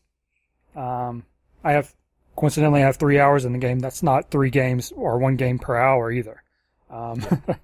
My first game I did okay, but I eventually got just a normal horde killed me. My second one, a horde killed me very fast because the terrain on there, I was wide open on parts, so I could not defend all my borders at once. But earlier I got to my first, and I actually lowered the difficulty after the second one, so I had 120 days to build up to the final horde. And they wiped me out. But it's... Really quick, yeah. What was the name of this game again? They Are Billions. They Are Billions. I want to look up some screenshots and stuff while you're talking. Yeah, and it definitely has a difficulty curve to it. But it's not a bad difficulty. It's a good difficulty. It's a learn the game, and it will be much easier difficulty. It's, get a good map. That's the only part that I don't like is, you get a bad map, you're screwed. You may as well just restart. But if you get a good map, even with a good map and you don't know how to play, you're going to die, which is kind of what happened on me the first one. The first one, I didn't know how to play very well, so I died. It wasn't, my map was bad, it's just, I didn't know it well enough. Yeah. But yeah, like I said, I spent 3 hours on it, and that was just, as trying it out thing, and because yesterday I didn't really play a whole lot of stuff because I was supposed to be moving stuff, and I was like, okay, I guess I'll go try another game of They Are Billions and get murdered. But yeah, really enjoying it, and it's still early access, so this mode that I'm talking about is called Survival Mode. There will be a campaign mode, which should be fun, and I imagine playing the campaign will teach you a lot more about the game than just, oh hey, go survive. So it's kind of that brute force, live or die, or learn or die type of experience. But I'm enjoying it, looking forward for when, the campaign's added. Good. Yeah. So the last game on my list is one I've been saying I was going to play, and that is Valkyria Chronicles. All right. So when I started this game, and I started it last Saturday, it was, my other half actually looked over and went, what are you watching? Because there are so many cutscenes. Yes. I was like, I am playing a game. She goes, really? I said, yes. I've done 2 missions at this point. I just have to go through a few more cutscenes and I'll get another mission. Yeah. But I did make it to chapter 3, I think. So I've unlocked the upgrades and being able to train and stuff and actually level up my classes. Yeah, fun little game. When I read the description and it said, oh, there are tanks, I was like, really? The battle system on this is very unique. I don't know how much you talked about originally. I can't remember if you talked about the battle system very much. But having the movement points and then only being able to attack, once per command point for that character is a very interesting mechanic. Do you find yourself, and I'm sure it varies mission by mission, but how would you say you trend when it comes to using one character versus using all your characters with your points? I swear I'm gonna put myself on a tax one day on this podcast. All right. So, do you mean like using the same characters in the same battle? Yes. Or using this... Okay. Yes. You're in a battle. You have 3 characters on the field. You have 3 points to use, 3 CP. Do you do one per character? Or it depends. Okay. One thing that I've learned is it all depends on the mission. Okay, because your scouts, for example, are very OP. Yes. This is kind of a widely understood thing about scouts. They can move the farthest for the point. The better their guns get, the more deadlier they become. But they're only good at shooting people. So when tanks are involved, or other snipers are involved, or heavily armored characters are involved, they don't do so great. So it depends on where I am, what the objective is, what opposition I'm facing. I will find myself leaning toward using scouts a lot. Like a lot. And uses the same scouts in general. I think snipers are probably the most unused class for my most of my playthroughs. I want snipers to be good so bad. I've had 2 to 3 missions. Well, see, here's the thing. It's only because I'm power leveling my scouts and using them to wreck face. If I didn't do that, just stayed off of scouts and used snipers instead, I'm sure I could clean house. Because they can kill somebody in 1 to 2 bullets. And they have range, etc., etc. But the fact that I am so geared toward covering field and killing people, I usually tend to revolve around scouts often. Damn it, there's another one. I try to vary it up. I think the typical missions that have like a maximum of 9 characters, your tank's already taken care of, so that's 2. I will have at least an engineer. I'll have about 3 to 4 scouts and 2 shock troopers. And if I already know there's going to be tanks on the field, I'll go ahead and bring a Lancer. But maybe 2. Usually, rarely do I bring more than 1 Lancer out, because all you have to do is get a Lancer behind a tank, and they're done. 1 shot kill, for most tanks anyway. So. Yeah, I've learned that when it gives me the option to deploy like 10 people, I may as well not bother. I'm only going to use like 5, and I'm better off, saving the other slots for taking over, a forward base or something like that, and deploying them there for what I need. Here's a couple tactics or a couple tricks if you don't know them already. The officers in your squad, every time you put an officer on the field, they give you 1 more CP. Yeah. That's one. And two, every CP you don't use in a turn gets added to the next turn. Yep. There are actually missions I've went on where I will start the mission and I won't do anything. And then I go from 5 to 10. And then I won't do anything again, and I go from 10 to max.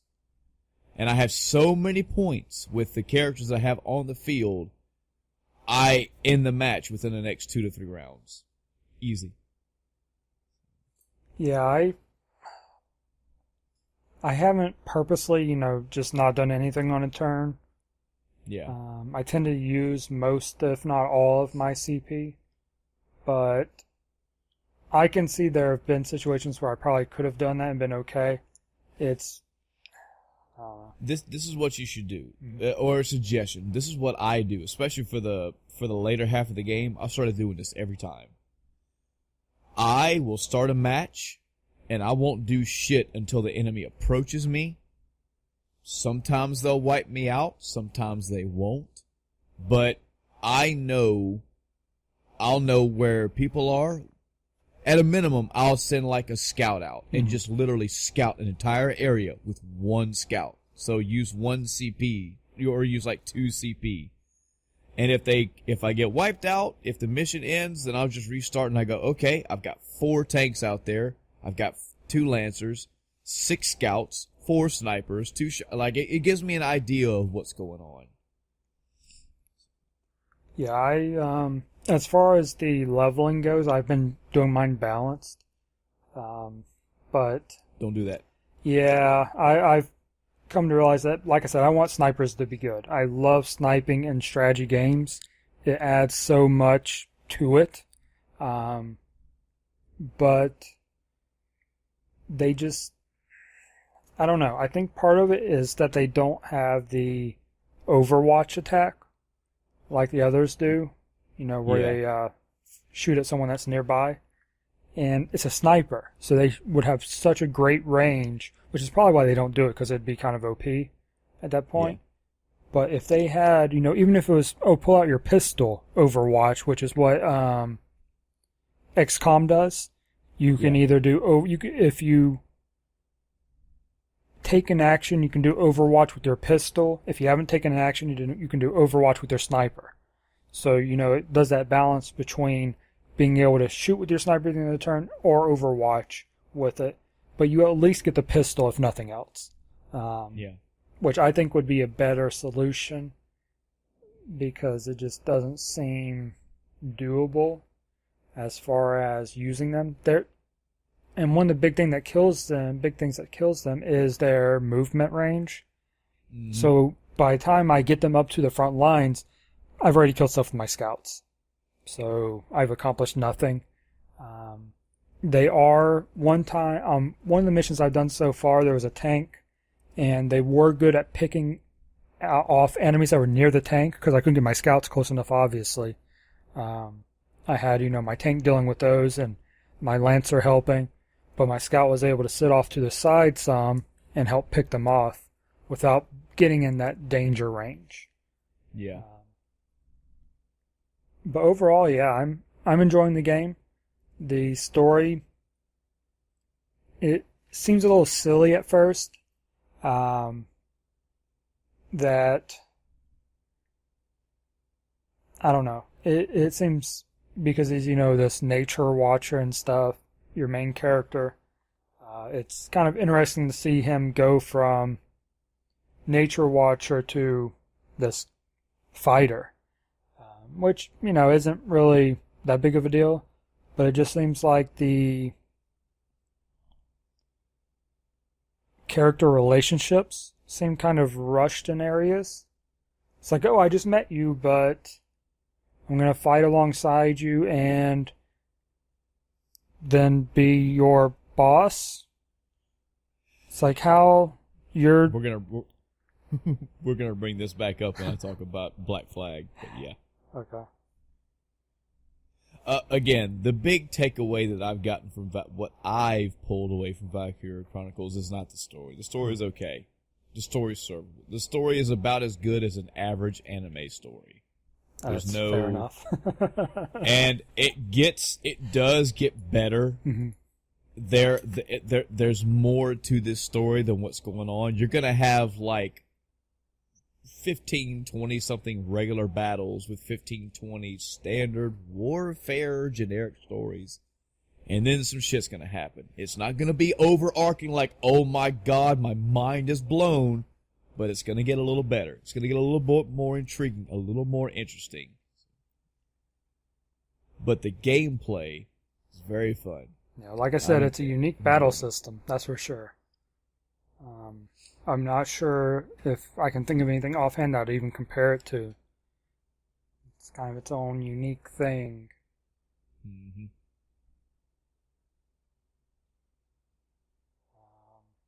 Any highlights from it so far that you've had? Any things that stuck out, made you go, wow, cool, I like that?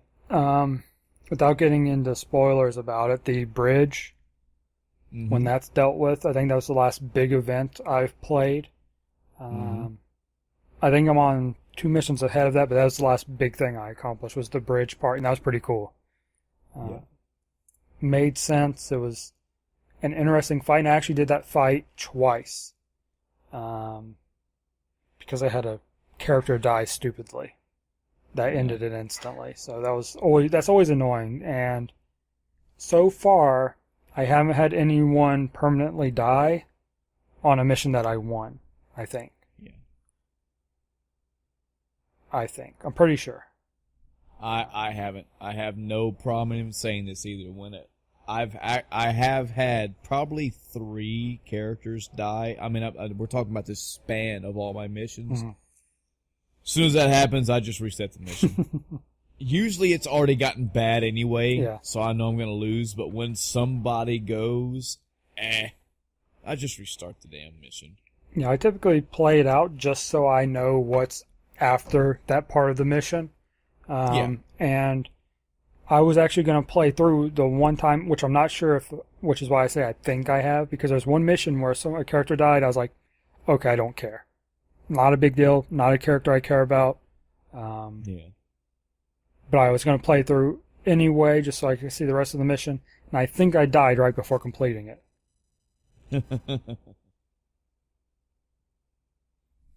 Well, I'm glad you picked it up. I'm glad it's.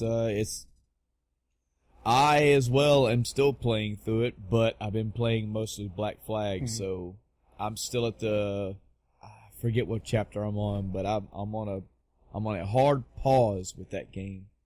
I'm not only am I at a story mission pause, I'm also there are side missions you get later. They kind of go through and flesh out other characters individually, and I am on the main characters right now, and his mission is fucking my world up. So, but I'll get back to it eventually. Yeah. Anything else? Go ahead. The skirmishes that you can do. Man, those are difficult. They are, but they're great because they're good for money and they're good for experience. Yeah, I did the scout one, and it took me a while, which it's kind of sad, but at the same time it's not, how long it took me to do it. But I ended up doing it by glitching. Or not it's not a real glitch, but the guy, the final boss guy you have to kill on the scout mission, if you're just right, he can't hit you, but you can hit him. Yes. So exploiting it. I've done that. I've done that in battles before. Yeah. No problem doing that. Yeah. So if it wasn't for that, he one shots me. So. Yeah, I did that a couple of times to get the experience. And I tried the sniper one, and that was impossible. I need better weapons before I can do those, I think. Yeah. The scout one so far is the only one I think is doable for me. I tried the Lancer one, and holy shit. Because I think your 5 whatever characters are smack in the middle, and there's 1, 2, 3, 4, 5, 6, 7, 8, 9, 10. There's like 12 or 13 tanks around you. I as well did the Scout one and made my way through it and finished it after a few tries. And I was like, all right, that was rough. Let's try this. Let's try the Lancer one. Got my shit pushed in. Said, nope, I think I'm good with these for a hot minute. Yep. So I took my time as well. Yep. So I'm enjoying it, but that's it for me for my week. Cool. Well, my week, not really a lot to report. I've seen a few random movies here and there. I went back in time and watched some Glengarry Glen Ross. Finally got around to watching that movie. It was like a 1999 movie, kind of a salesman drama style movie. It was pretty good, I guess. I watched Magnolia. That was a 3-hour romp. Emotions up and down here and there. Good acting, good performances, but the movie kind of fell flat for me. It wasn't bad. It was just, okay. I also watched Mother. That's a movie that came out this year.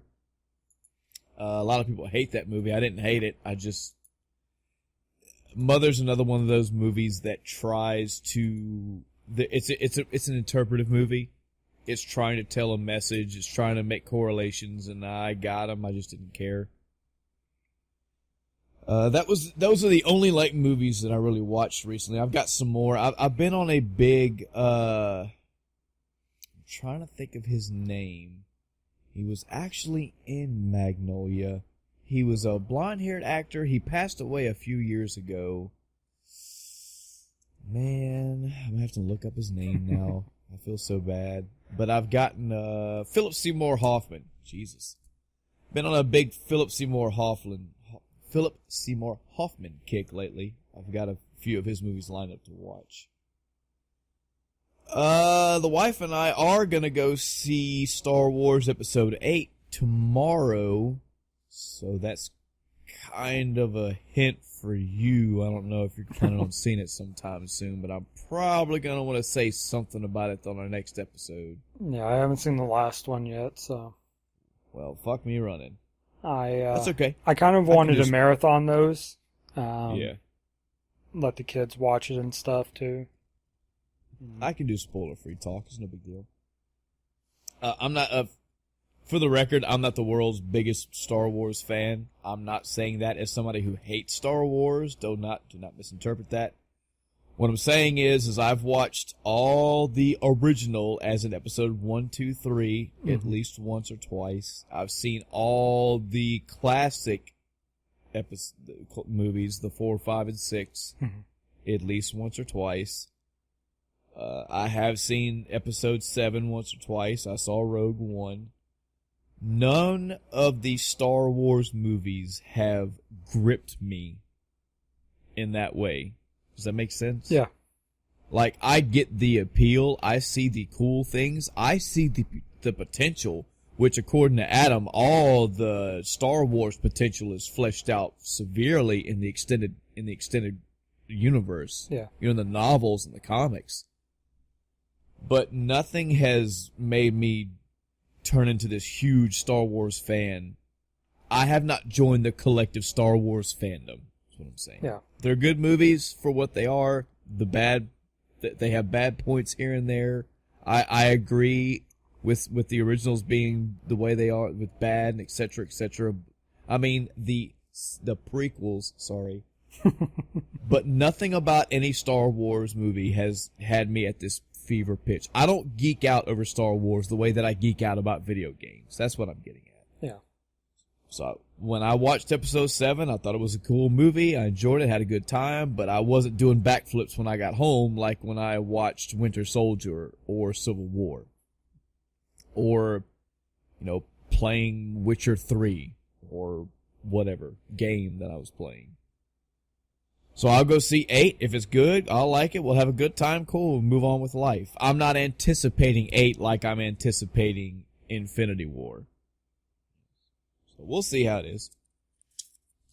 That's really it for the movies for me this week. Nothing else really interesting personal life has happened. I did run into last episode we were talking about customer service and all that. It's funny, a few days ago, so my wife wanted me to go to a local restaurant. I think I mentioned it last episode. Was Moe's. It's a Mexican restaurant. Mm-hmm. She wanted to get Moe's. Well, I was in a Mugshots mode because I wanted to get one of my Mugshots burgers. I wanted to get that McDonald's burger I was talking about. So I went and got her Moe's, and I got McDonald's. Moe's, the McDonald from Mugshots. Mugshots also has a sweet and salty caramel cheesecake. So I picked up 2 of those as well, one for me and one for her. I didn't check the bag when I got there. I'll tell you right now, I don't check my bags really wherever I go. I should. I didn't. Oh well, whatever. There was a lady next to me as well that had a takeout order. We both got there at the same time. We both had a McDonald's burger in our meal, and we both had 2 extra boxes. I had 2 caramels. She apparently had 2 salads. I get home, McDonald's burger's there. I've got 2 salads. I was like, oh, man, he got our stuff backwards. Wasn't mad, Chris. Wasn't upset. I didn't throw a tantrum. I didn't throw fucking food across the room and scream at the moon. I did call the restaurant. I didn't demand to speak to a manager and cuss and yell and scream and demand my money back and act like I was personally fucking offended at the goddamn world.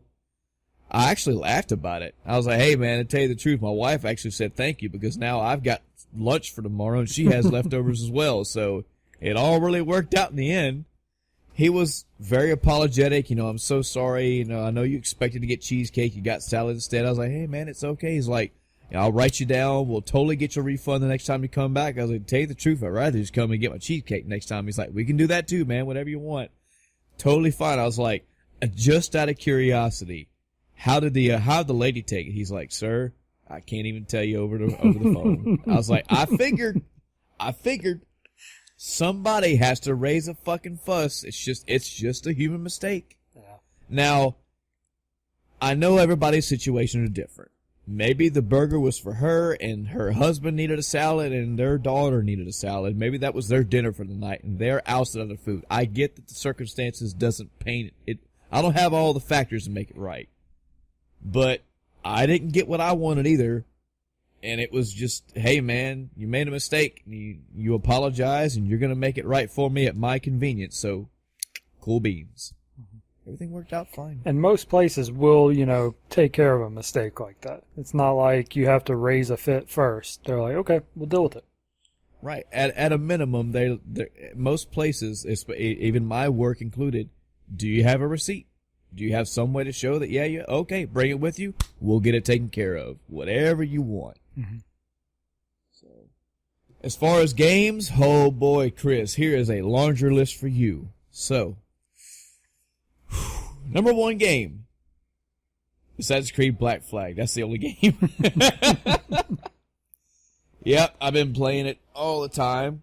I was still in a whirlwind of just doing not progression, but the extra stuff. Yeah. This is something about me that this game has just brought back into my attention. It's something that I know about me. I'm a collectibles kind of guy. Mm-hmm. This is something that Breath of the Wild appealed to me. This is something that The Witcher appealed to me. This is something this game has appealed to me. And I know for a lot of people, Grand Theft Auto 5 did this as well. So many games do this now. And it is a selling point for me. If I can pull open a map and blow that fucking map up, and there are 7,000 markers on that map with little percentage indicators or little, you've got this out of this indicators. I love that. I'm all over that. I have this thing where it's not necessarily a completionist thing. It's just I want to try to do everything until I'm tired of doing everything, and then I'll either take a break and go do more storyline, or I'll just say, all right, I had my fill. Like in Breath of the Wild, I got maybe 200 of the Korok seeds, and I said, I'm good. But everything else, I did everything. I got all the shrines. I did all the dungeons, of course. I got all the armor sets, etc., etc. So with Black Flag, over the past week, I took a break from the story, and I just went around the map and did all the shit that I hadn't been doing. I was taking out the ramparts and the little citadel type things and claiming those, and then thereby opening the map for more treasures. Yeah. I was clearing out towns, going back to the travel points in the towns that I had visited, and getting all the chests, getting all the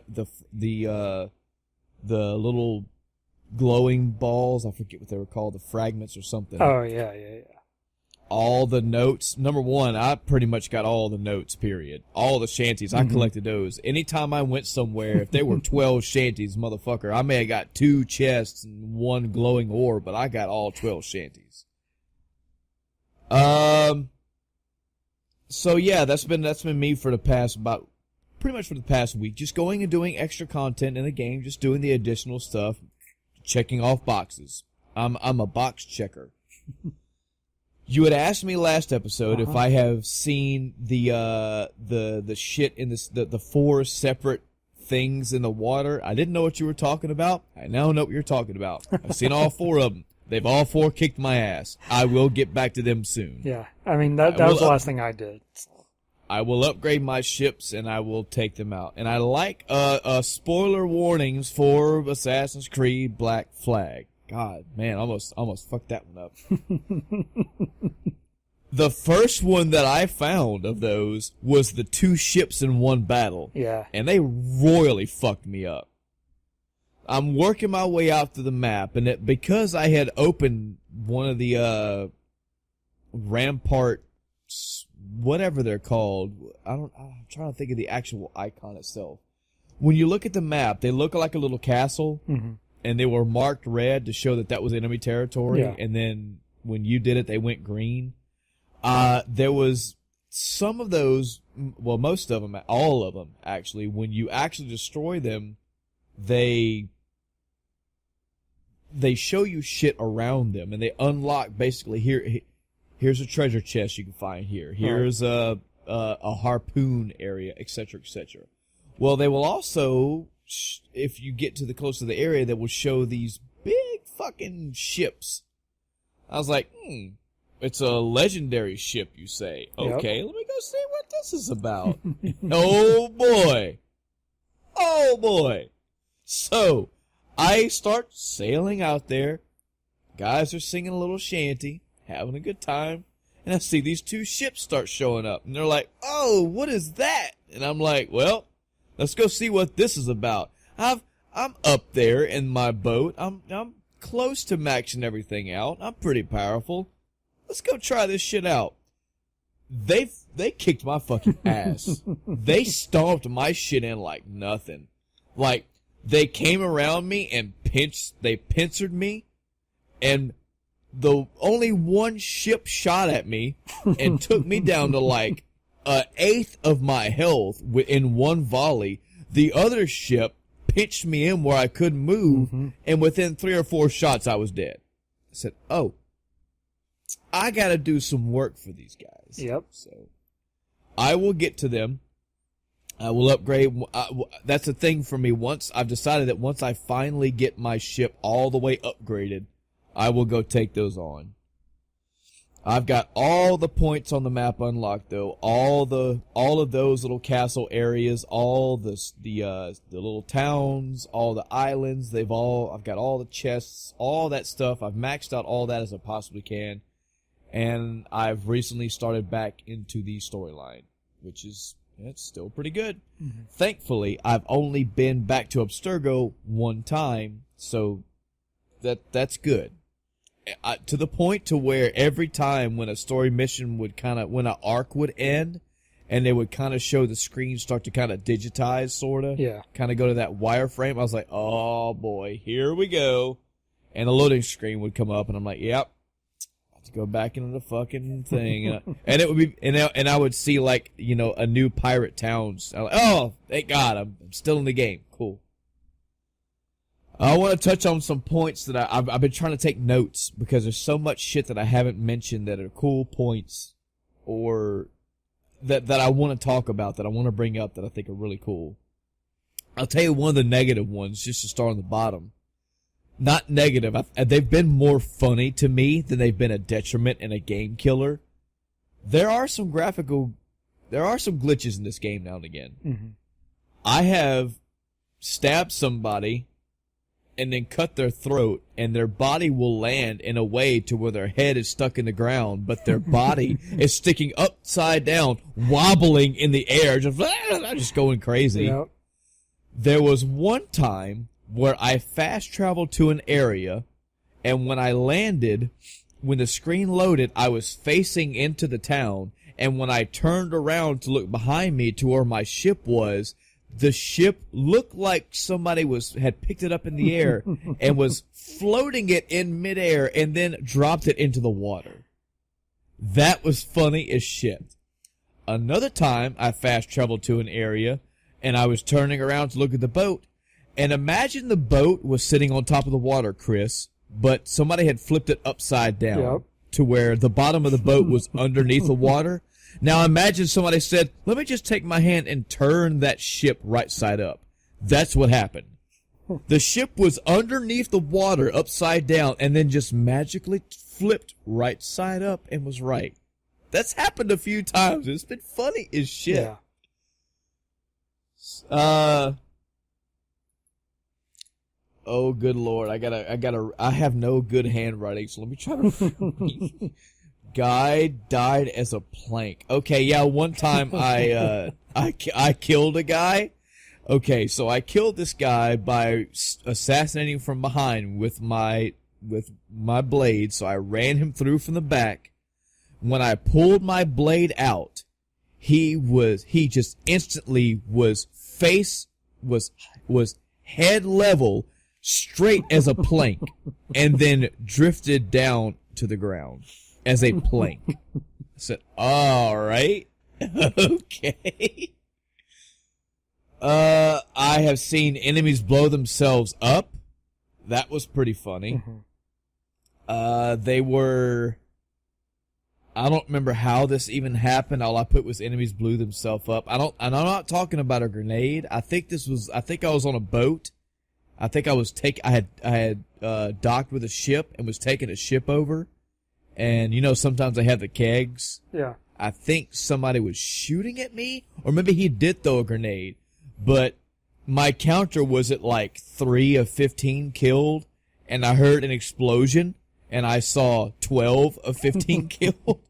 And I looked back, and there's just bodies. I said, okay. And it also showed one of the kegs were destroyed. Yeah. This is a funny one. You'll get a kick out of this. So much fun in this game, man. So, I'm on a mission. I don't remember what mission this was. But I was in an area where I had a bunch of enemies around me. And I was supposed to go kill like these 2 specific targets. I killed a target by assassinating him. I killed the other target, but when I assassinated him, I got caught. And I was going to run all the way back to my ship. Okay, I'm sorry. I was running. I was running away from these enemies. And you know that as you go, they'll chain each other. You know, you'll start with 2, but then 4 more will aggro you. And as you're running, the more enemies that see you, you can have like 15 or 20 of these fucking people running after you. And you'll have the one random guy that will run out ahead of the other ones and tackle you down. But you'll usually have a bunch of enemies that are running after you. I've got like 8, 9, 10, 12 something freaking markers behind me. And I'm close to the shore/dock area of this mission. And I'm running down the piers, and I'm jumping across the poles. And of course, they as well are running down the piers and jumping across the poles. And I didn't look at the map, but I saw a ship. And I was like, there's my ship. Yeah, come on, guys. Let's see. I want to see if I can bring these enemies onto the ship, and I want to see if they will board this ship. And if they board the ship, if my crew is like, oh, hell yeah, Captain, we got your back. So I'm like, here we go. I got all these enemies running behind me. I'm running down the piers. I'm jumping across the poles. I'm running down the pier, hauling ass. They're on my tail. I'm like, yeah, motherfuckers, bring it on. Y'all about to meet my crew. My crew's about to fuck you up. I jump on the ship. I turn him around. And they're sitting there. They're not jumping on the ship yet. And I'm like, oh, y'all scared now, huh? Well, yeah, you don't want to come on my ship, huh? You don't want to come on my ship? And then I look. oh fuck, this is not my ship. I was on an enemy ship. Oh shit! And I leave the ship. I get off the ship, and now I've got all the guys that were chasing me, plus the guys that were on the ship are coming after me. Oh, that was literally what I said out loud with my wife hearing me. I was like, yeah, look at this baby. Yeah, you don't want to come on my ship, huh? You don't want to fuck with me on my ship? This is not my ship. Oh, man, good time. Another thing. I told you last episode that I think this game I know they're not going to update it. I know they're not going to add DLC. And don't spoil it if there's something that I haven't seen yet. But I did say that I thought this would be so cool if something Cthulhu-esque would take place in this game. Mm-hmm. Like you were on a mission somewhere, or there was some DLC or some side content, and you find some like eldritch fucking underwater beast, like some kind of giant squid or some octopus. Two things. One, I have fought a white whale. I have killed a white whale. Mm-hmm. I've got the skin of a white whale. So while it wasn't Moby Dick, it was a white whale. I thought that was pretty cool.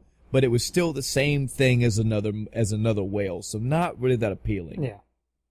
However, one of those, so as you remember, there are little like bell-shaped symbols on your map, and those are the ones for you to take your diving bell down. Yep. For the audience that haven't played this game, spoilers, blah blah blah. They're little. To tell you the truth, I don't really care for these because I'm not an underwater fan. Mm-hmm. I think the way they did it is cool, and I don't hate it. I'm not a fan of underwater stuff, so whatever. It's not a game breaker for me. Anyway, you take this diving bell, it dives way down, and then you have like a limited amount of air to go search for treasure or those orbs or whatever. I was in a ship, Chris. I was looking for this treasure chest. It was one of those, you remember how they do it where like a ship will have like 4 or 5 different ways to get inside. Yeah. You have to go in through an obvious door and then go through a hallway and then go through a trap door and all that. It'll take you sometimes 2 or 3 entrances to get to a treasure chest. I was working my way through this sunken ship to get to this treasure chest. And I'm telling you, I know what I saw. I saw giant squid tentacles. And when I went to swim toward the door where I saw them out, the tentacles pulled away. And I was like, am I seriously about to fight a giant squid? Am I going to get my wish? I went in that doorway and I turned the corner. Nothing was there. I said, okay, game. Okay, you trying to scare me, huh? It's not going to work, but I want to know what the fuck that was. Not from you. You don't have to tell me, but something was there. I know what I saw. I saw fucking squid-like tentacles sticking out of that hallway. They were blurry. They were hard to see, but when I got close enough where I could make them out, they pulled in. And when I went in where they were supposed to be, there was nothing there. So I'm hoping this is a mystery that I get to solve. If not, that was a pretty cool little Easter egg style type addition. Something they didn't have to put in, but they did anyway. No, to be honest, I can't actually remember. Yeah. Another detail about this game that I like. Here's another attention to detail thing that I like. Whenever Kenway has to run through water, he runs like a fucking human running through water does. You know, with the fucking exaggerated, like picking your legs way up and swinging them way wide. I love that. There is a grading of him like running, slowing down, picking his legs up further, slowing down further to where he's doing that thing that we as humans do when we're trying to run through water when it's all the way up to our freaking, our thighs. We're way picking up. I love that. I love that attention. See, there was one time where I was on the shore. I had just landed and I had to go chase somebody down, and the target kept getting away from me because I heard explosions behind me, and there were like 6 to 8 ships behind me having a fucking naval battle, and I kept watching the naval battle. Like, I heard explosions, and I turn around, and there's, like, obviously fucking British or Spanish, whatever, two different opposing... there were pirates and Spanish ships, like, just fucking fighting it out. And I'm like, oh, shit. And they're close, you know? They're not way off in the distance. So I'm watching all these fights happen, and then my target kept getting away. So I failed the mission and had to restart it. I was like, I don't fucking care about that character right now. I want to watch this.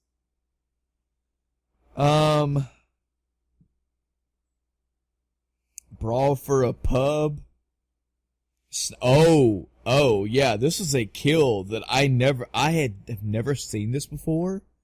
But, so, sometimes you will go to an island or an area, and there'll be a pub there. Mm-hmm. And the pub will be currently taken over by other pirates or hoodlums or whatever. And Kenway will go in there and cause a fight, and then when he beats them up, he scares them away, and then you get to be part of it. Like, it basically clears the pub out for everybody to use. So, and they have a myriad of ways that they start it. Like, Kenway will go and order a drink, and he'll, like, be checking out this girl, or the girl is checking him out, mm-hmm. And the hoodlum's like, nah, girl, you ain't gonna check him out. Hey, motherfucker, I'm gonna fuck you up, and then you beat his ass. Or somebody will walk past you and spill a drink on you. And it's so funny because, like, they'll barely push Kenway, and Kenway will fucking body slam them on the ground. Like, come on, bitch! So I was fighting in one of these areas. I was fighting some hoodlums. And usually he just punches them and just beats them unconscious. One of these, I'm punching a dude, kicking him, punching him. He just snaps a dude's neck. Just, psh. I was like, oh, fuck. It was just out of nowhere. Because it was like 5 different dudes. It was punch, punch. They're down. I kicked him. He's not getting up. Punch, punch, punch. Punch, knockout. Punch, punch, punch, knockout. Punch, punch, kick. Punch, punch, neck snap. Oh, well. Last thing that I saw was really cool. I'm seeing this more now. Leapfrog kills. That shit is fucking awesome. So, if you have Kenway, mm-hmm. and in front of you is an enemy, and then directly behind that enemy is another enemy, you will jump up and stab the first guy through the neck, hop over using his shoulders, hop over him to stab the other guy, and then jump over that dude and keep going. That shit's cool. Yeah. I've had that happen more recently, but dude, we're talking, I was 60-something% through the game before that happened for me the first time. And that blew my fucking mind. I was sneak killing a guy, and I was like, cause you know, when you go to kill 2 people and they're side by side, he'll do that shit where he just, sticks his arms out and kill both of them. And I was like, I don't know. Okay, so I had 2 people walking in line, one behind the other in front of me. And I was like, man, I don't know, because I feel if I try to go too far to the side of the guy to where I am in between, I think the guy in the back is going to see me. I don't want to trigger him. And I feel like if I kill the dude from behind, he's going to go, and it's going to alarm the guy in front of him, so I'm going to have to fight him. Fuck it. I mean, this literally was like a 3-second thought. I was like, how am I going to do this? Let's just fucking kill him, and I guess I'll just fight the other dude. I stab him. I jump up on him, stab him through the neck, kick off of him, stab the other guy through the neck, kick off of him, and keep going like nothing happened. Oh, so good. So good. So needless to say, still having a lot of fun with it. I forget what percentage I am through the game. I've got to be, if I'm not 3/4 through the game, I'm at least 2/3. Mm-hmm. A majority of the side stuff is done. And that's including the naval contracts. Where you send the ships out to go do stuff and they're timed. Oh, yeah. I think I just sent my last 2 out. So I think most of those are done as well. I'm still working on... They do have some time unlocked areas, I guess you'd say, like the Mayan stuff. I want that Mayan suit so bad. But the last one is a area that's unlocked via story further down the road, Gotcha. so I gotta wait to do that one. Yeah. I've gotten 15 of these 16 things, and the 16th one is, yeah. Hopefully it's not too But- far. Yeah, hopefully it's not. That's the only suit I want. Still working on upgrading. I think almost every category I'm either on the last thing to unlock, to the elite versions of them, or I have 2. Like, I think I need 2 more armor. I think I need 1 more cannon, maybe 1 more ram strength, etc. But it's almost there. But I'm telling you, it scares me, because even with my ship almost being maxed out, those legendary ships fuck me up. Yeah, it really all comes down to strategy on those. I mean, Yeah. having everything fully upgraded, you definitely want that before really, really trying hard. But Mhm. you could probably do it a little earlier, but you have to have the strategy for it. That's key. Yeah. I'm sure there's rewards for doing these. I don't even know what they are. I'm not concerned with the rewards right now. I'm just concerned with, I'm going to do this. Yeah. I'm going to take them out. So if I'll wait and give myself the advantage of maxing out my ship. Yeah, I believe I did it because there's an achievement for it, so it's part of my all achievements. Yeah. I don't know if it actually gives anything beyond that, or at that point, if it's anything you care about. Last little bit of thing before we move on to our kind of topic, not so topic this week, I guess, is I do think it's really cute / funny. So whenever you get into a naval battle with another ship, depending on the ship level, like if it's like a schooner or something small, you shoot it enough, that bitch just destroyed. It's just gone. But a lot of them, you can damage it so much that you dock the ship, and you basically, your crew goes to their boat and y'all fight. And I still think that is so fucking fun. I love it's fun, and I love the camaraderie, because as soon as you start docking, you start seeing shit happening. Ropes are getting thrown across. Yeah. Your crew's climbing up so they can jump across. You got planks being thrown across. You got them shouting and screaming, and you can see them going to grab their weapons. When you're about to fight another ship, it's not just, they dock together and then cut screen and you're all fighting. You see your crew get ready and go do the fighting. Yep. Now, them climbing, and on the other side, you get to see the enemy they're trying to chop the ropes off, and they're all like cheering, like, come on, get me, motherfucker. So, I think it's so funny. The options you have when you're done are, you can use their assets to repair your ship. Yep. You can sink it and just flat out get the rewards, which is salvage the ship. Mhm. Or you can send that ship to your fleet. You basically recruit that ship. And I love Kenway just walks up and throws a pirate hat on the one guy, and there's another guy in front of him. He just sticks his arms out like, yeah! He's like, yeah, I'm a pirate now. I love their fucking shit animated faces, but they're like, yeah!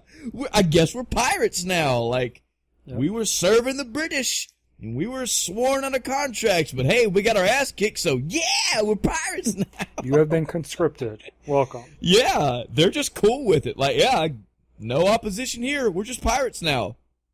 So, I mean, really, if your choice is, come help us pirate, or you're going to walk the plank, you may, more times than not, choose the pirate.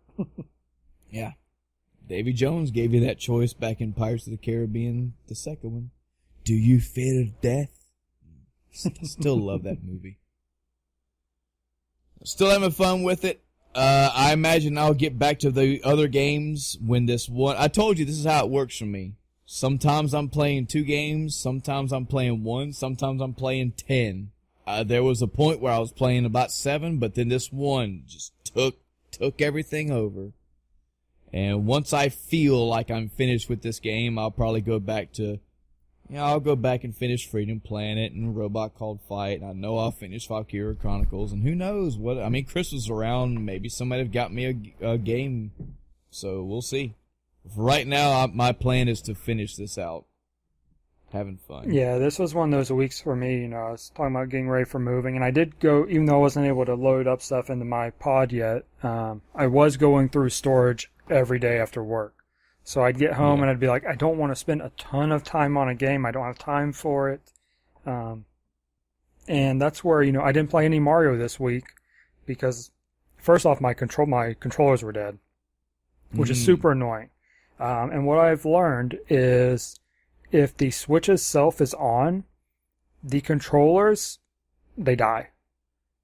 Really? So I guess it keeps that connection alive even though the controller isn't completely on. So if I don't plug them into the console itself to charge overnight, then the next day they're going to be dead. So wow. I'm not a fan of that, and I'm actually trying to decide on what I want to buy for controller, whether I get one of the Pro controllers or I get a different thing that the Switch controller slot into, like I have now, but one that you can actually plug in. It looks identical, but it has the port on the top of it to charge while you're playing. So nice. I'm trying to decide on what I want to actually get, but I'm not going to be able to deal with this. I have to plug it in every single time I stop playing thing. Screw that. And also because once I thought about it, I was like, you know what? I should probably hold off because I'm going to be living at a hotel next week. So Switch is a good thing to take with me and play then. I don't want to play all my Mario games and have nothing else to play on it next week. Yeah. Well, Chris, the 2017 Game Awards that we were talking about last episode wrapped up as we were finishing up our episode. Yep. I want to say right off the bat, I'm going to put this full disclosure out there for me. And we'll see how you feel about it, and we'll put a stamp on the End of Time Cast seal of approval or disapproval. I liked the Game Awards show this year. Like, I went back and actually watched the show as a whole. From the production, to the style, to the way that things were presented, to the feel of the Game Awards show, the authenticity they were trying to go for. I liked it. Enjoyed it. Had a good time with it. But there's a but. A lot of people's big negative to this is that there were a ton of game announcements. I don't know why that's a bad thing. I guess because maybe you don't see a lot of movie announcements at the movie awards. I don't know. I haven't seen movie awards in a long time. Same thing with music awards. I have no problem with them doing big world premiere game announcements at the award show. I mean, if that's less fluff and more game stuff that we want. Yeah, based on what I was reading about it, and I only watched bits and pieces of it. I didn't go back and watch the whole thing afterwards. But based on what I was reading, people didn't have an issue with, at least I'm sure some people did, it just being there like you were saying.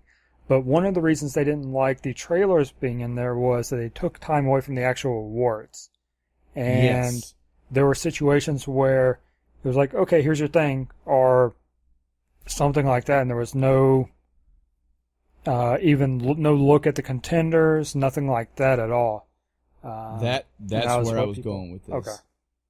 Is that I like the trailers, I like the show as a whole. I did not like how there were several categories that basically got glossed over. I think there was one point where he just rapid fired like 3 different awards, and all they got was somebody was up there just rattling them off. That was it. There was no, here's the presenter said, here's the nominees, and the award goes to, ta-da, and the person comes up, oh, such a great award. There were categories that they were just like, all right, so we got the winner for this category. Here's the contenders, blah, blah, blah, blah, and the winner is this, so congratulations, move on. Yeah. That I did not like. That happened it shouldn't have happened any. Shouldn't have happened any. So I'm not going to say there were several, but it shouldn't have happened any at all, period. Didn't like that aspect. Everything else about the Game Awards, I liked it all. I even liked the little shout out that they did, the Lifetime Achievement Award they did. Awesome. I liked all of it. I liked what they were going for. I feel like Jeff Keighley's really getting a good handle on the feel of these. I know it can seem pompous. I know it can seem really fluffy and hoity-toity, but these are awards that are going to deserving games. Yeah. For instance, Cuphead. Well, we'll get to them. Let's go over the let's do a really quick hash through of all what won what and see how we feel about it. Okay. If you have the list handy. I do. Oh, well, perfect. So, we'll keep the game of the year for last, Yeah. like we did last time. Yeah. And I realize that we did go over some of these in a really quick episode, but we're trying to actually give it time this time, now that all the dust is settled. So. And I think there was one where it actually, because I was going off the wiki for winners that I didn't actually see, but when I went back and looked at the wiki, it didn't match up with what I saw on the screen. I was like, wait, what? And then when I checked the wiki compared to the Game Awards website, it was different. It was what I originally had. And I think I said what I had, but it was one of those things where I was like, okay, I don't know which screwed up what. There was on the Game Awards website, they didn't even have the winner selected for one or two categories days afterwards. So I was like, okay, hopefully by the time we're ready to talk about, those final winners, they'll have everything squared away. And it looks like they do. Cool. I know nothing about the Chinese games, so... Yeah. Best indie game we covered, that was Cuphead, which, well deserved. I mean, yes. Can't say enough good things about Cuphead. I mean, we're gonna list them anyway, but I am so happy at the number of awards they got this year. Mm-hmm. Yeah, I think their total was 4 or 5. Yeah. It was pretty up there. Best esports team went to Cloud9. Not, I don't know. I don't really care all that much. Yeah. I'm more of a Team Liquid fan myself, but... Congrats to them. Yeah. But whatever. Best esports player went to a League of Legends player, Faker. Not familiar. I don't follow League of Legends. So I was actually a little disappointed that Cold Zero didn't win it. He's a CSGO player. Really good player. Nico's good as well, but I would have edged towards Cold Zero. Best esports game. I already expressed my disappointment over that one, being Overwatch. Yeah. Which, really, there's nothing... Rocket League's the only thing on there that's really new. Rocket League came after Overwatch, right? Ooh, I think Rocket League was first. Really? Yeah, Maybe I think just Rocket because it's League's not been as out for... been beaten into the ground. Well, actually, if you look at the release dates, the Rocket League came out... I'm totally not looking this up online. I typed in Rocket League. Rocket League came out July 7th of 2015. Overwatch is only like a year old. Yeah. Because it was a contender in a different category, wasn't it? That came out May 24th, 2016. Okay. So Rocket League's older. Okay. Fair enough. But yeah, none of these games are new. So it's interesting that we've yet to get a new contender in the esports realm.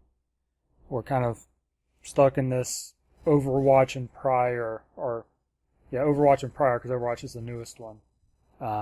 Thing. So it is what it is. Trending Gamer went to Dr. Disrespect. I don't watch him personally. I know a lot of people like him.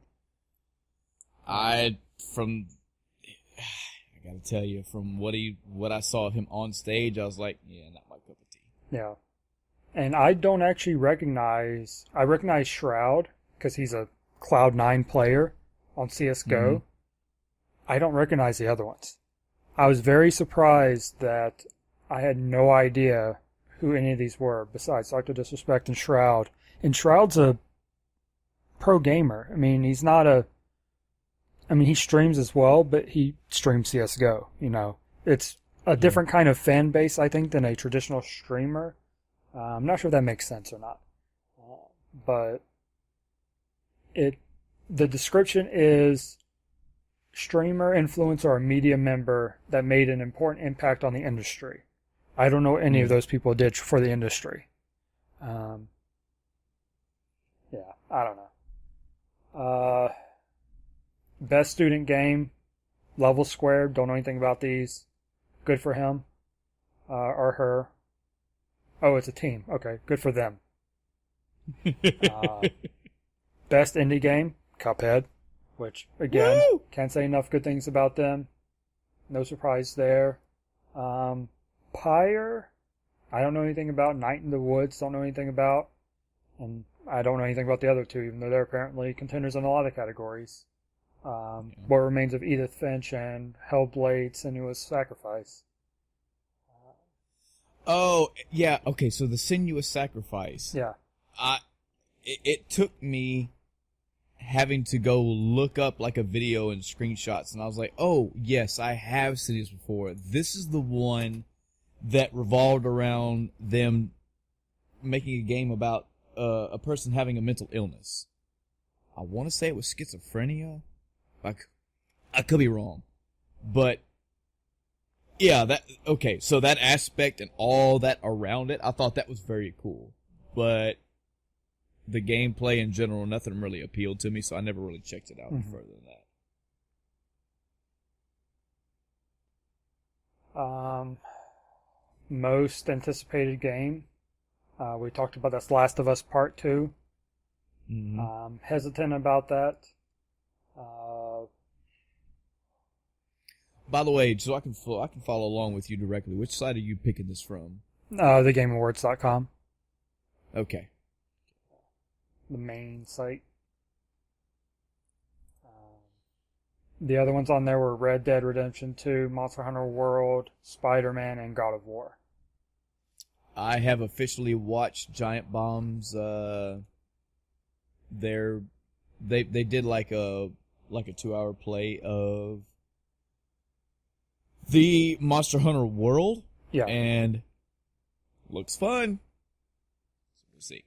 Yeah, I didn't watch a whole lot. I sent you the link about the beta being available, and I was going to watch someone play, but they ended up not playing it on stream.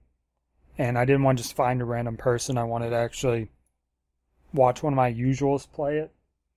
So I haven't watched any of it, I don't think. Yeah. Or they may have been on the character selection or something like that, character design, whatever it is. Which I think was pretty limited in the beta, but could be mistaken.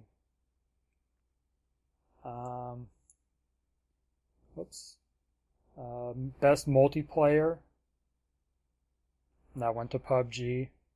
And, I've ranted about PUBG enough, but one thing I did see that GameSpot has their own Game of the Year thing, and they actually put out an article titled Why PUBG Isn't a Contender in our awards. And the reason being is they cut off their 2017 year on like December 7th.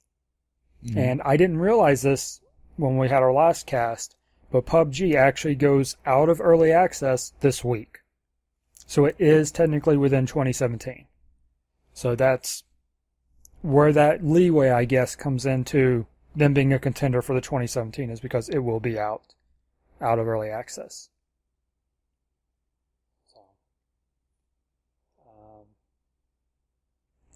Given the contenders, it's not really surprising. I figured it would be between PUBG or Fortnite. Like I said though earlier, Call of Duty World War II, multiplayer looks great, especially with the new mode. So maybe we'll see it, gaining popularity. Best sports/racing game. We talked about that. That went to Forza.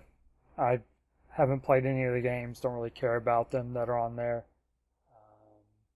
Other than Gran Turismo, I do want to try again. Let's see. Best strategy game. Yeah, that went to Mario plus Rabbids. Which, hey, I mean, come on now. Sounds like Tooth and Tail should have beat it out, Brett. And, I've never played Halo Wars. Have you? I think I played a little bit of the original. I do own one. I might own two because I intended to play them and I just never did. Yeah, I can't remember much about the first one. And it's one of those games where I didn't watch people play it because I didn't want it spoiled. So I don't know a whole lot about it right now. Best family game. Yeah, that's a hell of a category still. But yeah, Super Mario Odyssey. Sure. I mean, it's not a bad game, so it's the category itself that makes me kind of, tilt my head, not any of the games. Yeah. Best fighting game. I think we talked about this one. It was Injustice 2. Yeah, which I'm totally fine with that. Yeah. Poor Infinite. Y'all have so much work to do. But yeah, and again, from what I've seen from Tekken 7, I've enjoyed it as well. Mm-hmm. Again, from what I've seen, not from played. I have never played either the Nidhogg's. The first one didn't appeal to me. The second one looks fun, but not enough that made me want to give it a try. I don't have a Switch, but I would try ARMS, but there's a fever pitch around ARMS that I've never gotten involved in. I don't understand. But everything that I've seen about Injustice 2, I've enjoyed. Mm-hmm. It's not just because the Turtles are coming. It's because everything I've seen about it I've enjoyed. So good with that one. Yep. Best RPG went to Persona 5. We talked about that one. Yeah. Horizon Zero Dawn. Sorry, not feeling it. Odyssey RPG. Oh wait, this is action adventure. Sorry. Try that again. Mario Odyssey. Strong contender, I imagine. Wait a minute. We're on role-playing game. I'm sorry. I'm sorry. My mouse wheel scrolled way too fast. Okay. So, Nier Automata. Yeah, we already know. Whatever. Final Fantasy 15. Oh, come on, guys. Final Fantasy 15. And South Park. Great mechanics. Yeah. And I said Persona 5 is one, so I am going to make strides to go get that game. Yep. I have my opinions on it sometime in the future. Stay tuned. Yeah, and I have Divinity Original Sin on my list to play. I think I actually own the first game from a Steam sale. I don't have the second one. But it's on my list to play as well, because I've heard a lot of good things about it. Yeah. I guess I'm going to have to try that out. I've seen other people play it as well, so we'll see. Yep. Best action adventure game went to Breath of the Wild.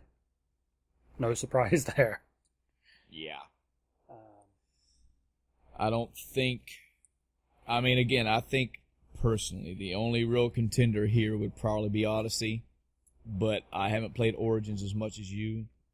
I don't feel like Origins can put gloves up to Breath of the Wild, though. So. No, like I said, Origins was technically sound, but it left a lot to be desired. I really thought it would be a contender between competition between Breath of the Wild, Uncharted: The Lost Legacy, and Odyssey. I thought it'd be between those three. Even though a lot of people liked Horizon Zero Dawn, but a lot of people didn't. So it's too much of a mixed bag to really be a contender in my eyes. Yeah. Best action game.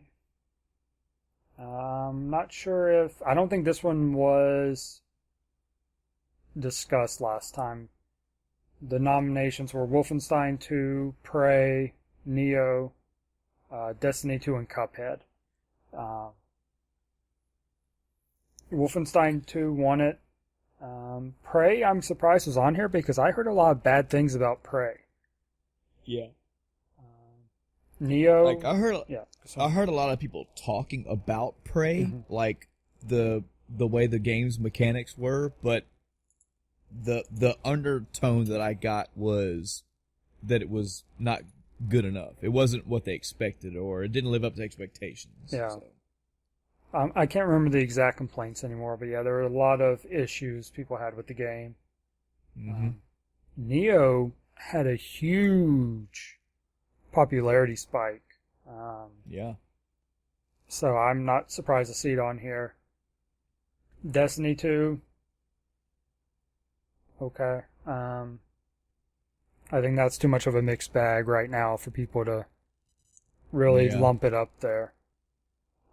Cuphead? I guess it is action. Action genre focused on combat. Okay. I feel Cuphead has gloves to contend with, but they're very smaller. They're much smaller gloves compared to Wolfenstein and Neo. Yeah.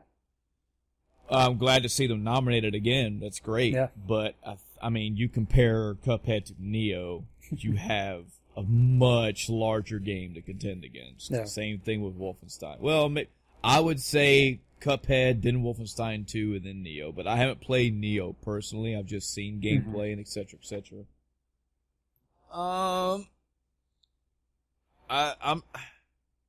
the fact that they went so bold with Wolfenstein 2, I'm okay with it winning, but it says the best action game, and I just don't know if Wolfenstein 2's action is better than Neo's action.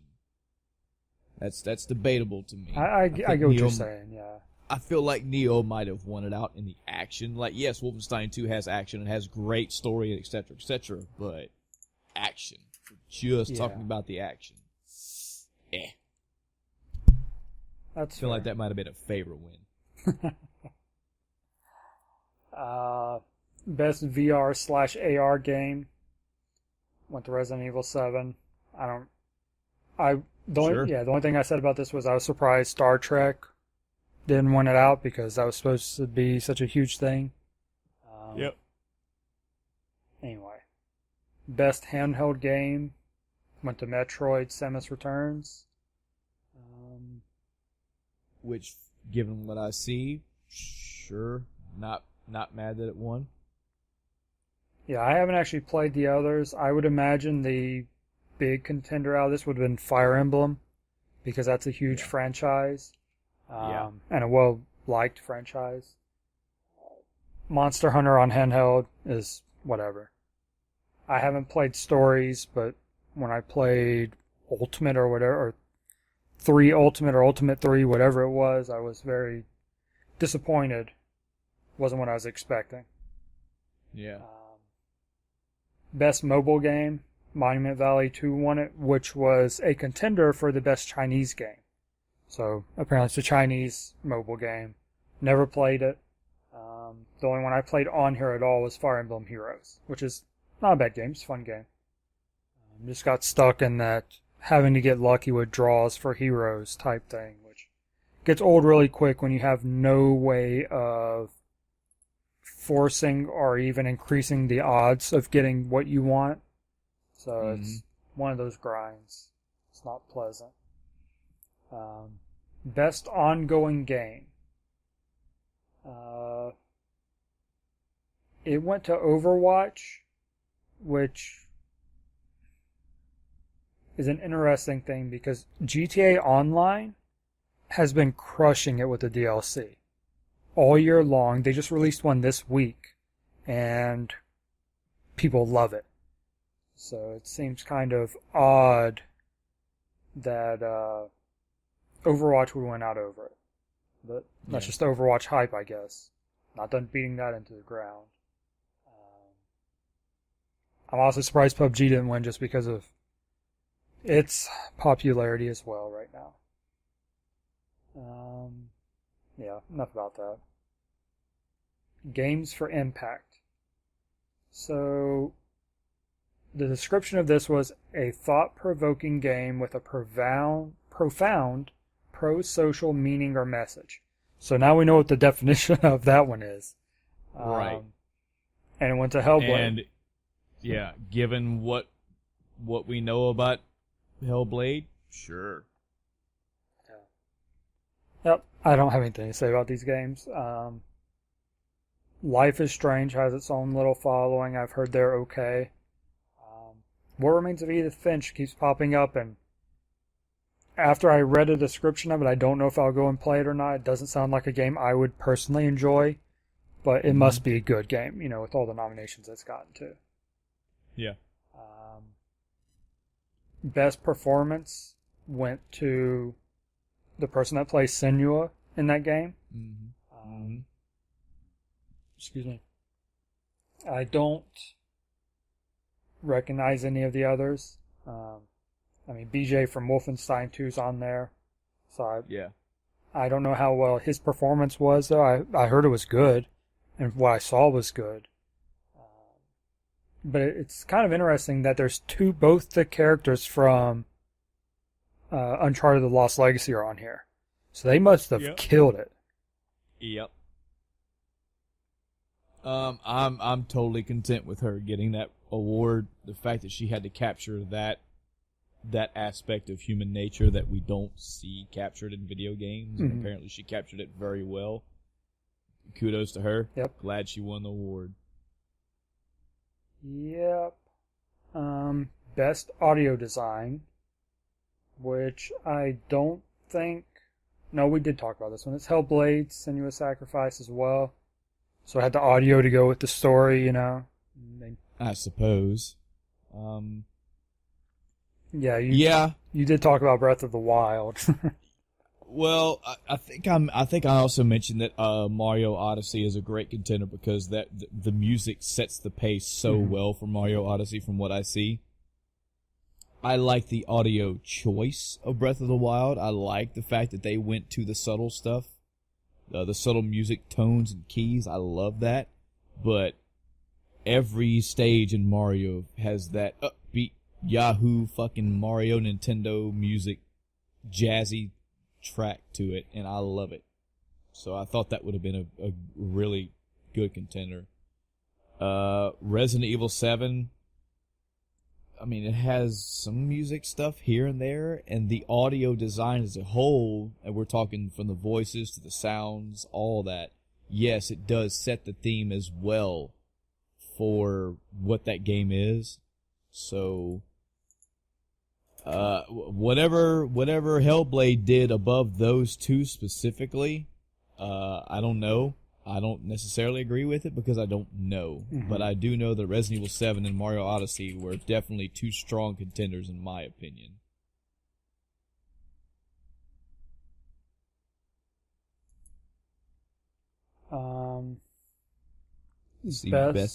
Best score / music. So I have to just say sure. Yep, Nier Automata. I would definitely say Odyssey or even Cuphead or hell, even Persona 5 over Nier, but again, I feel like I'm just demanding hatred every time I talk about this game now, so whatever. Yeah, that's kind of like me and PUBG at this point. Best art direction. We talked about that, went to Cuphead. No surprise there at all. Nope. The fact that they stuck to that and captured all of that so well, again, a much deserved award. Glad they got it. Yep. Best narrative. We talked about that a little bit. What Remains of Edith Finch won that one. Yeah, I'd have to play it or watch a play of it to even know. I can't really talk about. Wolfenstein had a good narrative. Horizon Zero Dawn kind of bored me. Nier Automata tried to have a good narrative. The fact that it won an award for that, and that is what the game seems to be revolving around. Yes. Maybe I should give it a try. Yep.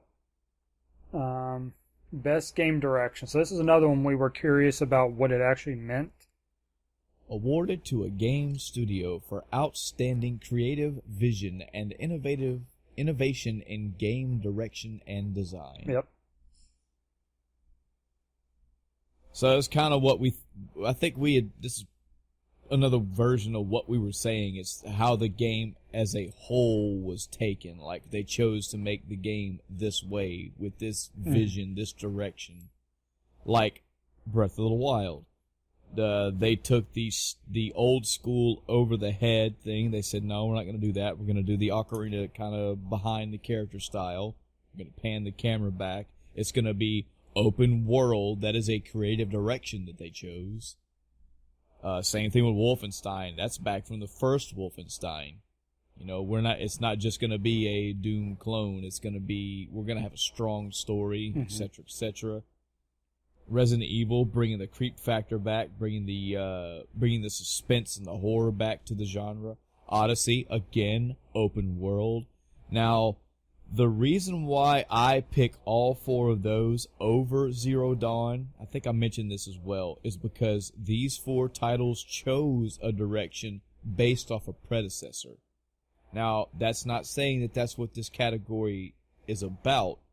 I'm saying that these have more weight because they have something to go against. Horizon Zero Dawn, they just designed the game as an open world game. This is not Horizon Zero Dawn 2 that then went to a first-person shooter from an open-world game, you know? Yeah, I can see that. I don't know if I picked Resident Evil 7, but I really like Resident Evil's direction, I'd say, over all these. It's nice that Zelda and Mario went... I'm glad that Mario and Zelda both went open world, and I'm glad that Wolfenstein continued the strong story and the strong narrative. But the fact that Resident Evil 7, it's like they looked at Resident Evil 6 and 5 and went, okay, we're not doing that anymore. We've got to do something different. We've got to isolate the characters. We've got to bring them back to a smaller setting. We've got to take the world shit and bring it down. I really feel like with Resident Evil, the direction they chose, the vision they went after, the creative choices they made were to go back to a suspense, a horror, a thrill type game. So that would have been my pick. Breath of the Wild 1, what are you going to do? What are you going to do? So all we've got left on this one is the Game of the Year. Yep. Which was Breath of the Wild, Odyssey, PUBG, P5, and Horizon.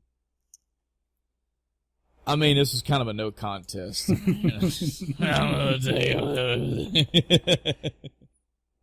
And I did say I figured it would be between Persona 5 and Breath of the Wild.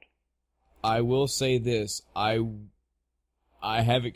played, completed to my extent Breath of the Wild. My vote would not be for Horizon Zero Dawn. I'm eager to get into P5 and have my stance on that. I will have Mario Odyssey at some point, someday, and I may play PUBG. It's been on my list. It's been on my wish list, my Steam wish list. I've been interested in playing it since it came out. And as long as I can't step in that game in the first 2 weeks, have my ass utterly fucking turned inside out because of how difficult it is, I will give it a fair shake. I will say right now, I'm not against PUBG. I'm not at all. I want to play it. Number one, I can't afford to play it. Two, I can't afford to play it. Once I play these four, I'd love to look back on this list and see how difficult it would be for me to make this decision, because as you have in your hands now, Mario Odyssey, you're talking about a Mario game. It's not going to be horrible. Right. It's not going to be bad. The fact that it's up in the Game of the Year category with it just being released only a few months ago, that says something. You already know Breath of the Wild is going to be there. And I've heard nothing but great things about P5. Yep. Like P5 being a you must play before you die RPG. So... love to try these out, and check. But I, of course, am not. I'm totally fine with Breath of the Wild winning. I think it's much deserved. I think that everything that went into that game, it's a great game. 9.5 in my book still. And I also love how fucking excited and happy they were when they went up there and presented that award. I liked their speeches. I liked what they talked about. I liked that they were like, we're glad we made this game this way. We're glad that you loved it. And that's what the Game Awards is about to me. It's about people getting up there and going, I didn't even think we'd win this. Like Cuphead. Oh God, they were grinning ear to ear both times, all times. And we can't. To be one of the times they said, paraphrasing, to even be nominated up here, to be standing up here against these titans of games is phenomenal. And fucking right it is. Yeah. That is a little indie, cute, little fun, but difficult game that got up there with, not in the same categories as, but in the realms of Mario Odyssey, Persona 5, Breath of the Wild, all these top-tier, well-known games. If I had to take a game away that was like, the game of Game Awards, Cuphead would be it for me. I need to get that game just to support them, even if I don't even fucking play the game, because that's what the world needs more of. You need more games that pull away from the bipedal humanoid, let's go save the world from the one bad person. They had a vision with this game. They wanted to go old school. They wanted to go cartoony. They wanted to try to keep it as authentic. They wanted to have old school tie-ins and old school callbacks, from the music design to the visuals, all that. They kept it in range. They kept it all together, and it came out so well. Every award, every accolade they get, I feel, much deserved. Yep. So props to you, Cuphead. Glad you won. So what do you think you'll play it on? Will you play it on console, or are you going to do it on Steam? Cuphead will probably be on Steam. It brings up a good point. Unfortunately, P5 is only on the PS4. I have a PS4, so that's okay. But I'm now at the opposite end of my Steam spectrum, where years ago I was like, fuck Steam. I don't need Steam. Now I'm like, that's not coming to Steam? Oh, man. Like Bloodborne. I'll never have Bloodborne on Steam. I'll probably will never have P5 on Steam. But I have a PS4, so it's okay. So, I think that is going to do it for this episode. Now, I want to make a really quick announcement. As we said at the beginning of this episode, we are 8 days away from Christmas. Chris and I make it a point, we don't discuss like business and scheduling and all that on the podcast, so we won't be doing that here, but just so you folks know, if you don't see another episode of us, say within the next week and a half, don't stress. We're not gone. If me or Chris don't do another episode, I will do my due diligence and make a post or something. But because it's the holidays, our schedules may be stretched, so it may be a week, maybe 2 weeks before the next episode comes. But have no fear, we will have another episode, be it in this year or next year. I don't know off the top of hand what our next topic is, but we usually don't discuss the next topic anyway. We save that for the episode, but hopefully you look forward to it. You can tell us what you think about the Game Awards. We'd love to know how you feel, if you were upset, what praises you got to sing, how did you feel about the show in general, what changes would you see? Because again, I'll tell you right now, next year, if it's this quality, if it's like this, great. Thumbs up. But every single category needs to be represented. Mm-hmm. And if not, there needs to be some reason. I mean, I don't know.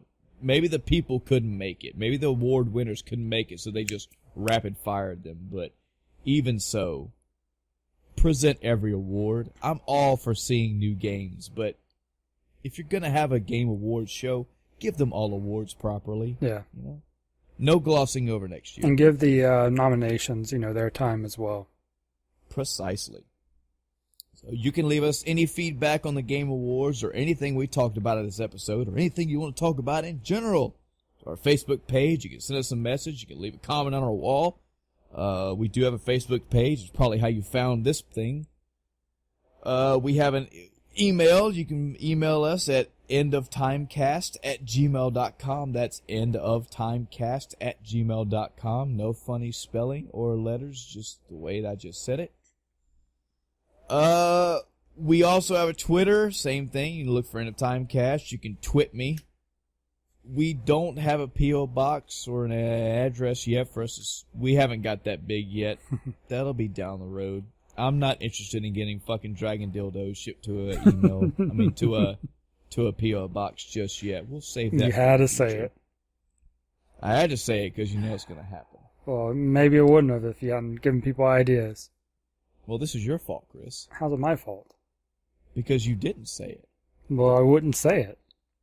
But by you not saying it prompted somebody to have to say it. It might as well have been me. So if you had just said it, I would have not said it. Then you couldn't say you said it. Mm-hmm.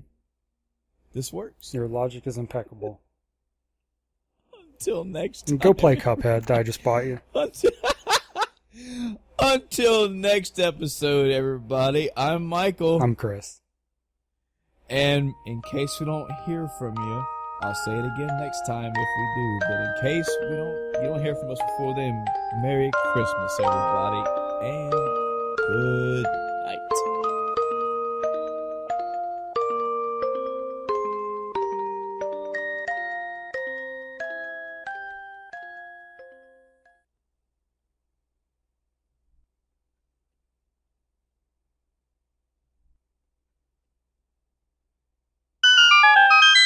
The End of Timecast is not a proud sponsor of Dragon Dildos.